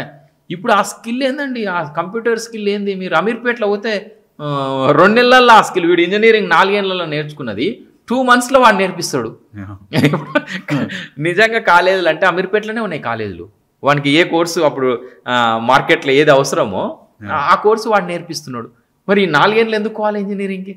ఎన్ని కాలేజీలు పెట్టిండ్రు, ఎన్ని కాలేజీలు ఎత్తేసిండ్రు మీకు తెలుసు కదా. హైదరాబాద్లో నెంబర్ ఆఫ్ కాలేజ్ ఎత్తేసిండు. ఏదో లక్కీలీ కొంత టైము అబ్రాడ్ పోయే ఛాన్స్ వచ్చింది కాబట్టి కొద్దిమంది వెళ్ళిండ్రు. ఇప్పుడు అక్కడ ఉన్న వాళ్ళ పరిస్థితి ఇంకా ఘోరంగా ఉంది. మనం ఇప్పుడు ఇక్కడ తెలంగాణ గురించి మాట్లాడేటోళ్ళము, ట్రంప్ గురించి మాట్లాడొద్దు. ట్రంప్ మరే మా వానికి మా అమెరికన్స్కి ఇచ్చుకుంటాడు డబ్బులు అంటుండు. మరి నువ్వు అన్నావు కదా తెలంగాణ అన్నప్పుడు మరి ట్రంప్ది ఎట్లా తప్పు అవుతుంది? గ్లోబల్గానేమో వాడేమో చాలా ఓపెన్ మైండ్గా ఉండాలి, మనమేమో ఓపెన్ మైండ్గా ఉండొద్దా. కాబట్టి నీ దగ్గర ఎంత ఆపర్చునిటీ, 80% ల్యాండ్ మనది పుణ్యభూమి, కర్మభూమి, వేదభూమి అని ఎందుకంటామంటే మనకి 365 days వర్షం పడే ప్లేస్ ఉంది, 365 days ఎండ కొట్టే ప్లేస్ ఉంది, seasonally beautiful seasons, soil beautiful soil ఉంది. మీకు మిగతా దేశాలల్లో మొత్తం మంచు ఉంటుంది, లేకపోతే నీకు మొత్తము సముద్రం ఉంటుంది. మన దగ్గర ఎంత చూస్తే చిన్న దేశం, ఈరోజు ప్రపంచాన్ని శాసించే స్థాయికి వెళ్ళగలిగిన దేశం అంటే మన భారతదేశం. ఈ traditional conventional style of education మీరు అక్షరవనంలో మీ స్కూల్స్లో ఫాలో అవ్వట్లేదు కాబట్టి ఇప్పుడు నాకు చెప్పండి సార్, ఇప్పుడు బయట ఏ స్కూల్స్లో కూడా సెక్స్ ఎడ్యుకేషన్ కానీ, మనీ మేనేజ్మెంట్ గురించి కానీ, దాని తర్వాత ఇంకొన్ని లైఫ్ స్కిల్స్ గురించి, లైఫ్ స్కిల్స్ ఆబ్వియస్లీ మీరు నేర్పిస్తున్నారు, sex education and money management, entrepreneurship, దీన్ని ఎలా ఎక్స్ప్లోర్ చేస్తున్నారు మీ జోన్లో? ఇప్పుడు మా దగ్గర అండి వెరీ సింపుల్, మా దగ్గర గోశాల ఉంది, తర్వాత పోల్ట్రీ ఒక 200 కోళ్ళు ఉన్నాయి. పోల్ట్రీ ఉంది. హ్యాచింగ్ నుంచి ఏ టెంపరేచర్లో పెడితే అది గుడ్డు బయటకు వస్తుంది, ఇవన్నీ కూడా పిల్లలు ఎక్స్పర్ట్ అవుతారు. అది కాకుండా నేను మొన్న ఒకసారి చూసిన, ఆడ 5 పెట్టెలు ఉన్నాయి, దాదాపు ఒక 15 పుంజులు ఉన్నాయి. ఆ పుంజులు 15 పుంజులు ఈ 5 పెట్టెల పని పడుతున్నాయి. వాడు సింపుల్గా అరే పెట్టెలను బాగా సతాయిస్తున్నాయి, వచ్చే ఆదివారం నాడు 10 కోసేద్దాం అన్నాడు. ఇంక దీనికంటే సెక్స్ ఎడ్యుకేషన్ గురించి మళ్ళీ సపరేట్గా బొమ్మలు గీసి చెప్పాల్సిన అవసరం ఏముంది? తర్వాత ఆవు, మా గోశాల ఉంది, ఆవు కట్టింది, అరే ఆవు ఈనడానికి దగ్గర ఉంది, తర్వాత ఆవు పాలియడం తగ్గింది అంటే మళ్ళీ దీనికి కట్టినట్టుంది, తర్వాత కాబట్టి దీన్ని ఎద్దు మన కోడె ఉంది కదా, ఆ కోడె దగ్గరికి దీన్ని తీసుకెళ్ళాలి. ఇట్లా చాలా సహజంగా మాట్లాడుకునే విషయాలండి ఇవన్నీ. దాన్ని గోప్యంగా ఎప్పుడైతే పెట్టిన వెంబడే దీని క్యూరియాసిటీ, దాన్ని అది చేద్దాం ఇది చేద్దాం అని పోర్ను ఛానల్ చూస్తే అది ఎంత దుర్మార్గం. అది టెక్నాలజీని పెట్టి వాడు ఏమేమో చేస్తే వీడు అదనుకొని చాలా భ్రమపడుతూ ఉన్నారు. కాబట్టి ఎడ్యుకేషన్ అనేది చాలా న్యాచురల్ వేలో జరగాల్సింది. వానికి గొర్రెలు ఉన్నాయి, పొటేళ్ళు ఉన్నాయి. మల్లెపల్లి మార్కెట్కి పోయినరు, మల్లెపల్లి మార్కెట్కి పోయి 2 పొటేళ్ళు పెద్దగా అయినాయి, ఇంకా మాంసం ముదిరితే పనికి రాదు. 2 పొటేళ్ళు అమ్మితే 10 గొర్రె పిల్లలు వచ్చినాయి. 10 గొర్రె పిల్లలు మళ్ళీ ఎన్ని డబ్బులు వస్తాయి? 2 అమ్మితే ఎంత వచ్చినాయి? ఇవే ఎకనామిక్స్ అండి, ఇదే మనీ మేనేజ్మెంట్. ఇంతకంటే మనం మనీకి ఇప్పుడు మనకి ఇంతకుముందు మన అమ్మమ్మ నాయనమ్మ మనకి తెలుసు ఆ ఏజ్లో, అరే అవి తీసుకొని కొన్ని నూనె తీసుకురారా అని మనం పంపిస్తుండే. మనం లెక్క క్యాలిక్యులేషన్ పక్కా చూసుకొని కరెక్ట్ అది లీటర్ కొంటే దానికి 10 పైసలు మిగిలేటట్టుగానే మేనేజ్మెంట్ చేసుకొని అమ్మమ్మకు మస్కా కొట్టి ఇట్లా అంటే ఎక్స్పీరియన్షియల్ లెర్నింగే ఆ మేనేజ్మెంట్ అనేది మనీ మేనేజ్మెంట్ వచ్చేస్తుంది. మా దగ్గర ఒక భారతీయ విద్యా ఉత్సవ్ అని మాలాగా ఆల్టర్నేటివ్ స్కూల్ రన్ చేసే వాళ్ళందరినీ ఒక 600 మందిని మాకు ప్రెమిసెస్కి పిలిచినాం అక్షరవనంకి. అసలు రిజిస్ట్రేషన్ నుంచి మొదలు పెడితే టెంట్ వేయడము, ఎక్కడ భోజనాలు, ఎక్కడ మీటింగు, టేబుల్ ఏంది, టేబుల్ మీద క్లాత్ ఏంది, మొత్తం ఈవెంట్ను మేనేజ్ చేసింది పిల్లలే మేనేజ్ చేసాం. అసలు ఆ టెంట్ వేసే వాళ్ళు మనకు తెలిసిన ఫ్రెండ్ దగ్గర ఈ మెటీరియల్ అంతా ఉంటే అతన్ని వచ్చి మీరు జస్ట్ గైడ్ చేయండి సరిపోద్ది. అతను ఇట్లా కూర్చొని ఇట్లా చెప్తే పిల్లలంతా ఎట్లా వాని ఫైర్ ఎట్లుంటుంది, చాలా క్రియేటివ్. ఇప్పుడు ఆల్రెడీ ఉన్నాడు అనుకో, అబ్బా ఈ పని ఎప్పుడు అయిపోతుంది, పొద్దు దిక్కు చూడడము, ఇది టైం అనవసరంగా ఎక్కువ పని, గంట పని 5 నిమిషాలు ఎక్కువ పని చేస్తే కూడా ఏదో పెద్ద చేసినట్టుగా వాళ్ళు మొత్తం పని చేసేస్తే అతను ఆ టెక్నీషియన్ చెప్పిండు, సార్ అగले साल भी मेरा बुलाना साहब, बच्चों से काम करना इतना अच्छा लग रहा అన్నాడు. అంటే పిల్లలు పనులు చేయడానికి రెడీగా ఉన్నారు, ఆలోచించడానికి రెడీగా ఉన్నారు. ఇంత అన్ని స్కిల్స్, అన్ని కెపాసిటీస్ ఉన్న పిల్లవాడిని గుర్తుపెట్టుకొని పరీక్ష రాయి సర్టిఫికేట్ ఇస్తామన్న అంత లిమిట్ చేసి ఇంకా వాని గ్రోత్ గురించి మనం ఎక్కువ మాట్లాడితే, కాబట్టి చిన్నప్పటి నుంచి వాడిని రకరకాల వర్క్స్కి చేస్తే అది ఖచ్చితంగా ఆ పిల్లవాడి డెవలప్మెంట్ జరుగుతుంది. చాలాసార్లు మనకు న్యూస్లో చూస్తుంటాం ఎగ్జామ్ పేపర్స్ లీక్ అయిపోయినాయి, నీట్ ఎగ్జామ్ పేపర్స్. అంటే ఇది కరప్షన్ ఏ లెవెల్లో జరుగుతుంది సార్? అంటే వాట్ డూ యూ థింక్, అంటే ఇలాంటివి జరగకుండా ఉండాలని, లేదంటే అసలు బేసిక్గా అండి ఇప్పుడు మేము మా దగ్గర క్వశ్చన్ పేపర్స్ ఉంటాయి. ఇప్పుడు మేము ఒక టెస్ట్కి 40 రకాల పేపర్లు తయారు చేస్తాం. ఒకటే టెస్ట్, ఎబిలిటీ సేమ్, నెంబర్ మారుతుంది. కాబట్టి ఇప్పుడు మేము అట్లనే ఈ పేపర్ మాకు జమ్మూ కాశ్మీర్లో అక్కడ ఉన్న కలెక్టర్ మా ప్రోగ్రాము చూసి ఇంప్రెస్ అయ్యి అక్కడ ప్రోగ్రామ్ చేయమన్నారు. చేయమంటే మేము 40 పేపర్లు, అది MNS అని ఉంటుంది, మినిమం న్యూమరికల్ స్కిల్ అని, ఆ పేపర్లు అందరికీ 40 మందికి డిస్ట్రిబ్యూట్ చేసినాం. చేస్తే మామూలుగా అలవాటు ఏముంటుంది, అందరూ 1 దాంట్లో చూసి 1 దాంట్లో చూసి రాసిండు. కరెక్ట్ చేసినోడు కూడా తప్పు రాసి పారేసిండు. ఎందుకంటే 40 పేపర్లు ఎబిలిటీ సేమ్, 1+1+1 అని ఉంటుంది ఓ చోట, ఇంకో చోట 2+2+2 ఉంటుంది. 1+1+1 ఉన్నవాడు 3 అని రాస్తాడు. వీడు చూసి 2+2+2 ఉన్నవాడు కూడా 3 రాస్తాడు, 6 కదా. కాబట్టి ఒక 20 మంది అక్కడ 40 మంది ఉంటే 40 రకరకాల పేపర్లు ఇచ్చాం. ఇస్తే అందరు చూసి అందరు తప్పులు రాశారు. లాస్ట్ ఒక 6 months మా ప్రోగ్రామ్ చేసిన తర్వాత అందరికి ఒకటే పేపర్ ఇచ్చినాం, ఎవరు చూడని కూడా చూడలే. ఇప్పుడు మీకు పేపర్ లీక్ అని ఇవన్నీ ఉంటాయి కదా, 10th క్లాస్ ఎగ్జామ్, వాళ్ళ హెడ్ మాస్టర్ వాళ్ళ అబ్బాయి ఏడున్నాడు, సర్పంచ్ అబ్బాయి ఏడున్నాడు అనేది ఒక దాంట్లో 20 మంది పడ్డారండి. అసలు ఈ పేపర్ తయారు చేసే కాడ నుంచి మొదలు పెడితే అసలు ఎక్కడ తయారు చేయాలి, ఏ ప్రెస్లు ఇవ్వాలి, ఏ ప్రెస్లు ఇవ్వకపోతే ప్రెస్ కార్డ్కి పోలీసు వాళ్ళ ప్రొటెక్షన్ ఏమి ఉండాలి, ఒక 10 రకాల పేపర్లు తయారు చేయండి. 10 రకాల పేపర్లు 10 ప్రెస్లలో తయారు చేయండి. ఈ 10 పేపర్లు ఒక 20 మంది ఇక్కడ ఉంటే 20 మందికి 10 పేపర్లు డిస్ట్రిబ్యూట్ చేయండి. డిస్ట్రిబ్యూట్ చేస్తే ఆ హెడ్ మాస్టర్ కొడుకు ఏడున్నాడు, అతనికి ఏ పేపర్ వచ్చింది అని చూసే అంత టైం ఉంటుంది అక్కడ. ఒకటే పేపర్ ఇస్తారు కాబట్టి కిటికీలకి ఏది వేసినా ఏది పట్టుకున్నా కూడా వాడు కాపీ చేస్తాడు. అంటే ఆ కాపీయింగ్, పేపర్ లీక్ ఇప్పుడు 10 పేపర్లల్లో వాడు లీక్ చేస్తాడు, పేపర్ పట్టుకుంటాడు. వీడు ఎవరి దగ్గరికి అయితే ఇవ్వాలనో వానికి ఇదే పేపర్ వస్తుంది అనేది గ్యారంటీ లేదు కదా. కాబట్టి ఇప్పుడు ఉన్న టెక్నాలజీతోని అంటే బేసికల్లీ పాపం ఎంతో ఆశతోని వాళ్ళు ఎగ్జామ్స్ రాస్తారు. ఇట్లాంటి చాలా సింపుల్ సొల్యూషన్ కదా. ఇప్పుడు మీకు అర్థమైంది కదా ఈ సొల్యూషన్. ఇప్పుడు 10 డిఫరెంట్ క్వశ్చన్ పేపర్స్. ఇప్పుడు మీకు 10th క్లాస్ ఎగ్జామ్ అయిందంటే ఆ పేపర్లు తీసుకుపోయి పోలీస్ స్టేషన్లో పెడతారు, పెట్టి 2 కానిస్టేబుల్ ఇట్లా నడుచుకుంటూ వస్తారు. అంత డ్రామా ఏంటంటే అసలు అవసరమా మీకు? అసలు డిఫరెంట్ క్వశ్చన్ పేపర్స్ ఇస్తాం. మేము అది ఎప్పటి నుంచో అక్షరవణంలో ప్రాక్టీస్ చేస్తున్నాం. కాబట్టి అసలు పిల్లవాడు కాపీ చేయాలని కానీ అసలు ఆ ప్రయత్నమే చేయడు. కాబట్టి వానికి ఎట్లా అది నేర్చుకోవాలి, నేర్చుకునేది కూడా వానికి రీచబుల్ ఉంది కదా టార్గెట్. అన్రీచబుల్ ఉన్నప్పుడు ఈ దుర్మార్గాలను ఆలోచిస్తాడు, కాపీయింగ్ గీపింగ్ అని. కాబట్టి అటైనబుల్ టార్గెట్, కంటిన్యూస్ ఎవాల్యుయేషన్ అనేది ఆ పర్టికులర్ ఎగ్జామ్ దగ్గర వాడిని డిసైడ్. అది ఎంత టైం గేమ్ అండి, మీకు ఎంత నాలెడ్జ్ గేమ్, అదేమన్నా టైం గేమ్. వానికి ఎంత నాలెడ్జ్ ఉన్నా కూడా వాడు within 2 hours ఇన్ని క్వశ్చన్స్ ఇంత టైంలో చేయాలి. టైమే మిస్టేక్ తప్పిస్తే వాడు నాలెడ్జ్ మిస్టేక్ కాదు. ఇదంతా లక్కీ గేమే కదా. కాకపోతే ఎక్కడో చోట స్క్రూటినీ జరగాలి కాబట్టి ఈ దుర్మార్గమైన దాన్ని పెట్టి మనం చేస్తున్నాం. వానికి వచ్చింది వీనికి రాలేదు, వీనికి ఏంది డిఫరెన్స్? చాలా లిటిల్ కాబట్టి స్కోపే అనలే ఎంతమంది, కానీ అందరికీ ఆశ పెట్టి ఇంతమంది నిరుత్సాహపరుస్తుండ్రు. అదే కాదు, ఇప్పుడు మీరు ఎడిటింగ్లో ఉన్నారు, ఈ ఫీల్డ్ ఉంది, ఈ ఫీల్డ్ ఉంటుందన్న విషయం మీకు స్కూలింగ్లో ఎవరన్నా చెప్పిండ్రా? అసలు లేదు. కాబట్టి ఎన్ని రంగాలు ఉన్నాయండి అసలు. మనకు సార్లు చెప్పినది కాకుండా వాళ్ళు చెప్పింది మొత్తం డాక్టర్గా, ఇంజనీర్గా అనే చెప్పిండ్రు. కానీ మిగతా ఎన్ని రంగాలు ఉన్నాయి?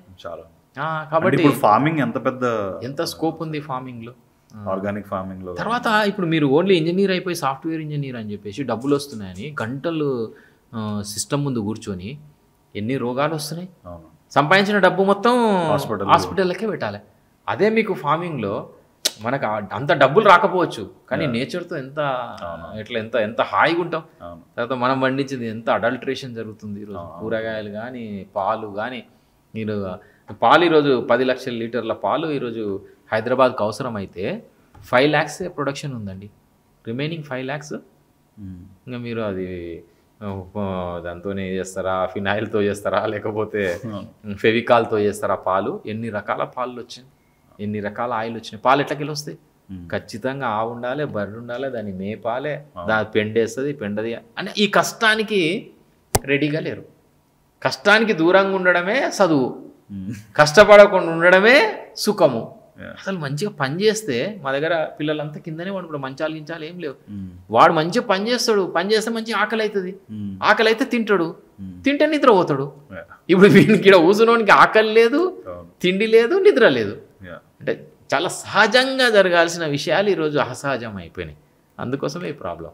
మామూలుగా ఎడ్యుకేషన్ అంటే ఏదో పుస్తకాలలో చదివి పరీక్షలు రాయడం అనేది కాకుండా, నేను ఎన్సీసీలో ఉండి అంటే నా లైఫ్కి ఎట్లా ఉపయోగపడ్డది అంటే, నేను అదర్ దాన్ క్లాస్ రూమ్ కాకుండా మీరు స్పోర్ట్స్ కోవాలి, నేచర్ కోవాలని ఎందుకని అంటున్నా అంటే, నాకు ప్రాక్టికల్గా నేను చూసిన.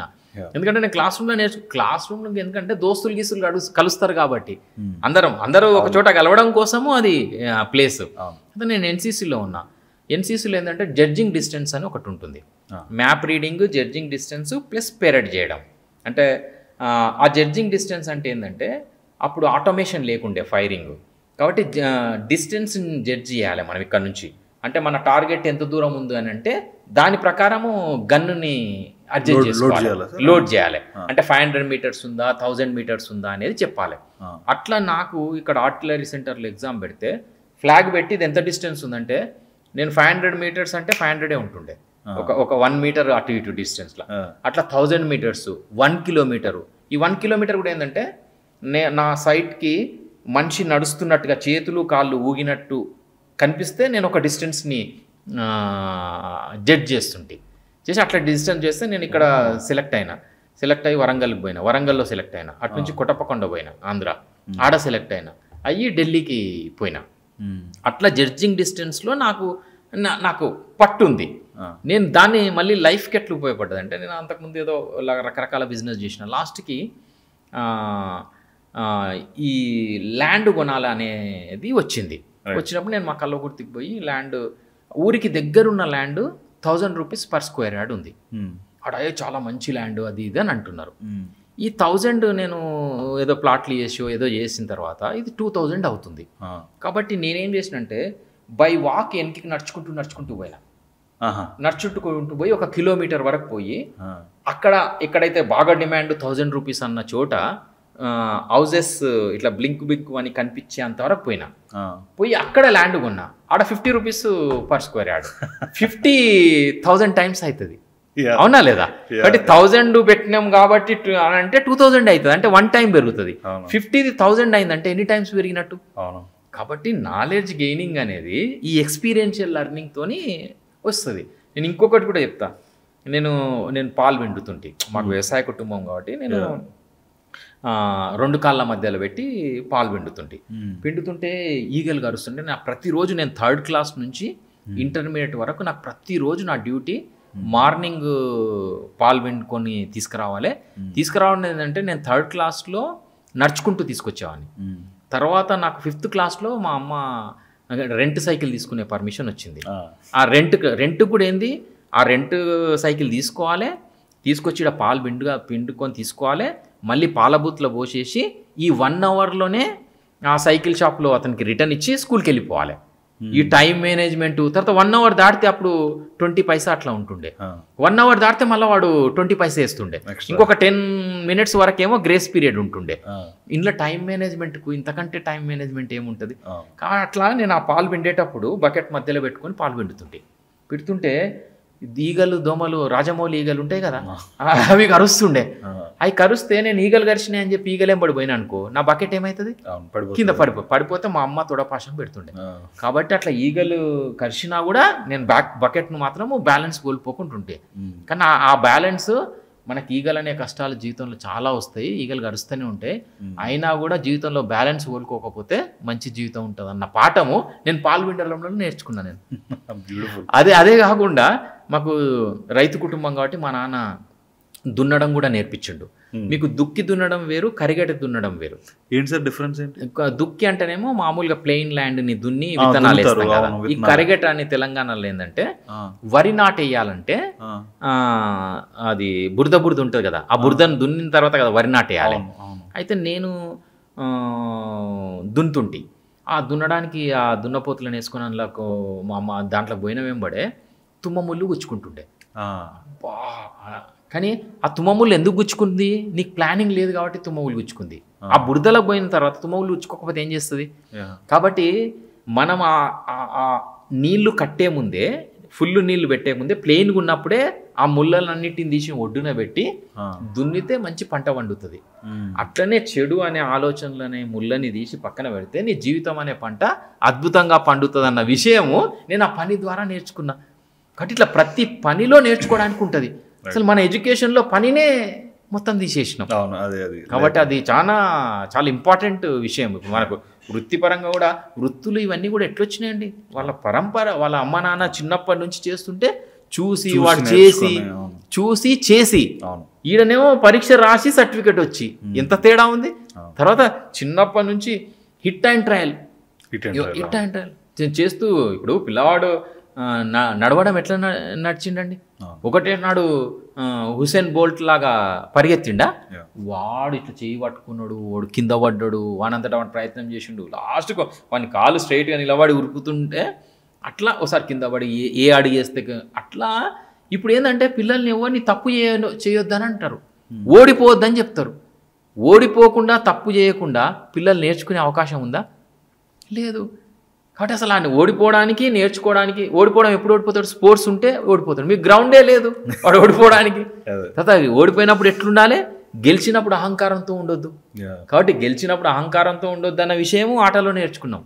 ఓడినప్పుడు నిరుత్సాహపడొద్దు అనేది ఆటలో నేర్చుకున్నాం. ఎక్స్ట్రా ప్లేయర్గా కూర్చోబెడితే సహనంతో అట్లా నోరు మూసుకొని కూర్చోవాలన్న విషయం కూడా ఇప్పుడు ఇంట్లో కూడా ఎన్నోసార్లు నోరు మూసుకుంటూ కూర్చుంటాం. కాబట్టి అట్లా అనేక స్కిల్స్ పనుల ద్వారా, ఆట ద్వారా, మాట ద్వారా నేర్చుకుంటాం అనేది. Right sir. మీరు ఇందాక నాతో మాట్లాడుతున్నప్పుడు మీరు సెన్సార్ బోర్డులో కూడా పనిచేశారని చెప్పారు కదా, ఏంటి మీ సెన్సార్ బోర్డ్ ఎక్స్పీరియన్సెస్ ఏంటి? నాకు చెత్త సినిమాలన్నీ కూడా రకరకాల ఎక్స్పీరియన్స్లు అవి. అందులో ఒక ఎక్స్పీరియన్స్ చెప్తా. అయితే ఒక సినిమా, అతను భరత్ అని డైరెక్టరు, ఇంకా అతనే డైరెక్టరు, అతనే హీరో, వాళ్ళ ఆవిడ హీరోయిన్. అయితే వాడు అసలు ఆ కెమెరా తీసి ట్యాంక్ బండ్ మీద నుంచి కెమెరా పోతూ ఉంటుంది. ఒక ఇట్లనే బిల్డింగ్ ఉంటుంది, స్కూల్ అని పెడతాడు. ఆ స్కూల్ సీన్లు అదే కుర్చీ, అదే బల్లనే, బోర్డు మాత్రం స్కూలు. అది ఒక 5 నిమిషాలు షూటింగ్ అయిపోయిన వెంబడే పోలీస్ స్టేషన్ అని పెడతాడు, అదే పోలీస్ స్టేషను. అట్లా 14 రీళ్ళు మాకు హింస పెట్టేది. అరే నేను ఎందుకబ్బా ఇంత హింస పెడుతున్నావు? మళ్ళీ మాకు ఆ గవర్నమెంట్ది ఆ మాసప్ ట్యాంక్లా సమోసాలు ఇచ్చేటోళ్ళు, అవి ఎప్పుడు నిన్నట్టు ఆ సమోసాలు తినుకుంటా ఈ చెత్త సినిమా చూసి సెన్సార్ చేయాలి. నేను లాస్ట్కి అసలు రోజు అడిగిన, అంటే అట్లాంటి సినిమాలన్నీ నాకు ఇవ్వడం మొదలుపెట్టిండ్రు. కొద్ది మేనేజ్మెంటు, కొన్ని సీన్స్ కొద్ది చూడనట్టు పోయేటు అంతా వేరే సెన్సార్ బోర్డు మెంబర్లు చూసుకుంటే, నాకు ఇట్లాంటిది ఉంటే నాకు ఇచ్చేసేసి. ఇంకా తీరా చూసి అంటే నేను లాస్ట్కి అడిగిన, ఎందుకు రాబాయ్ మనం అదేంటంటే 14 రీళ్ళు ఉంటేనే సెన్సార్కి వస్తుంది, సెన్సార్కి రావాలి, లేకుంటే అది డాక్యుమెంటరీ అట్లా ఇట్లా వెళ్ళిపోతుంది. సార్ నాకు 14 రీళ్ళు కావాలి, దానికోసం నేను ఎక్కువ ఖర్చు పెట్టా. బట్ ట్యాంక్ బండ్ మీద కార్లో పోతుంటే కెమెరా బయటికి పెట్టి మమ్మల్ని చూపించేది, ట్యాంక్ బండ్ అంతా తిప్పే సీన్లు అన్నీ చూస్తుండే. అట్లా 14 రీళ్ళు మమ్మల్ని హింసతోని చూపించిండు. ఓ రోజు అడిగిన, ఏంది రాబాయ్ ఇది నీకు? మళ్ళీ మధ్యలో ఒక గెస్ట్ రోల్ వస్తుంది, సుమన్ వస్తాడు. సుమన్ లాంటి అసలు ఆ సీన్కి, ఆ సుమన్కి, ఆ స్కూల్కి ఏం సంబంధం లేదు. వీని పోస్టర్లలో మొత్తం సుమన్ ఉంటాడు, వీడు హీరోయిన్ ఇంత పుట్టలు వేసుకొని హీరోయిన్, అందుకని వాడే డైరెక్టర్, వాడే వన్ ఫోటో కింద ఉంటుంది. తర్వాత ఇట్లా 14 రీళ్ళు ఎందుకు చేస్తారు రాబాయ్, మమ్మల్ని ఎందుకు హింసిస్తున్నావు, చచ్చిపోతున్నాను రాబాయ్ అని అంటే, ఏం లేదు సార్, ఇది ఈస్ట్ గోదావరి వెస్ట్ గోదావరిలో ఈ మూవీ వేస్తాము, ఇప్పుడు మీకు చూపించిన కార్లో పోయేది ఉంది కదా, అవన్నీ కట్ చేసేసి షకీల్ అవి ఇవి అవన్నీ పేస్ట్ చేస్తాము. పేస్ట్ చేసి 14 పోస్టర్ చూస్తే సుమన్ ఉన్నాడు గెస్ట్ రోల్ అది అని ఉన్నదని అంటే ఆ సినిమాలో ఈ కటింగ్ పేస్టింగ్ పెట్టే సినిమా అని. వాని ఇంకా ఉండే ఇంటెన్షన్ మనకు తెలియక పిచ్చి నా కొడుకు లాగా మనం జడ్జి చేస్తాము. అట్లా ఆ సెన్సార్ బోర్డు అది చూసిన తర్వాత ఇంకా ఆ సినిమా మేము చూస్తుంటే అందరు ఇప్పుడు ఇట్లా 4 కూర్చుంటే ఒక సినిమాకి ప్లాన్ అయిపోతుంది. ఆ నుంచి మొదలు పెడితే మాకు సెన్సార్ వరకు వచ్చేసరికి 100 సినిమాలు చేస్తే 98 సినిమాలు రకరకాల స్టేజ్లల్లో ఆగిపోతాయి. ఆగిపోయి లాస్ట్కి వచ్చేది ఆ 2-3 సినిమాలు. మేము ఒకసారి ఈ సీను లక్ష్మి వాసంతి ఆ సినిమా వచ్చింది. ఆమె ఆర్పి పట్నాయక్ హీరో, ఆయన్నే ప్రొడ్యూసరు ప్లస్ హీరో. తర్వాత నవనీత్ కౌర్ అని ఇప్పుడు ఎంపీ, ఆమె హీరోయిన్. వాళ్ళు సినిమా అయింది, వచ్చిండ్రు. వచ్చి సినిమా అయిపోయిన తర్వాత అంటే ఫస్ట్ మేమే చూస్తాం కదా, మేము బయటి వాళ్ళం కదా, కాబట్టి మా ఒపీనియన్ కొద్దిగా ఇంపార్టెంట్ వాళ్ళకి. సార్ ఎట్లుంది అని అంటే చాలా నాకు బాగా నచ్చింది. అది గుడ్డి వేషం వేసి చాలా ఒక చిన్న కాన్సెప్ట్ తీసుకొని మంచిగా చేసిండు. అది బాగా నడుస్తుందని అనుకున్నా. మనకు నచ్చిందంటే ఆ సినిమా పోతుంది అన్నట్టు. తర్వాత నాకు అర్థమైంది మనలాగా ఒక చదువుకొని మిడిల్ క్లాస్ ఉన్నోనికి నచ్చిందంటే అది ఎవరికంటే మాస్. ఒకటే సినిమా 20 సార్లు 30 సార్లు వాడిని కొట్టి కింద కొట్టి తలకాయ కొడితే రక్తం పడి ఆ తలకాయ చెయ్యి పడి వీనికి నచ్చినోడే 4-5 సార్లు చూడాలి. 4-5 ఇప్పుడు మారింది ఓటీటీ ఇదంతా, కానీ అట్లా నాకు నచ్చింది. నేను బాగా 1 వీక్లో లేచిపోయింది ఆ సినిమా. కాబట్టి మన సెన్సార్ వానికి నచ్చిందని అంటే ఎవడు ఇలా కావాల్సింది ఆడియన్స్, మాస్ ఆడియన్స్ కావాలి.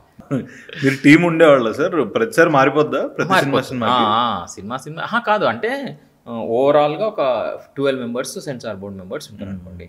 ఒక్కొక్కరికి ఒక సినిమా వచ్చినప్పుడు ఇద్దరికి అవకాశం ఇస్తారు, ఇంకో సినిమా వచ్చినప్పుడు ఇద్దరికి ఇస్తారు. ఒకళ్ళిద్దరే చూస్తారా? ఇద్దరే చూస్తారు, అంతమంది చూడరు. అట్లా 12 మందిలో డివైడ్ చేసుకునేది. ఈ సినిమా నువ్వు చూడు, ఈ సినిమా నువ్వు చూడు అని ఇట్లా డివైడ్ చేసుకుని సెన్సార్ ఇచ్చేటోళ్ళు. Okay sir, that was a wonderful conversation sir. Okay, thank you so much. Thank you for the time sir. Okay, thank you sir.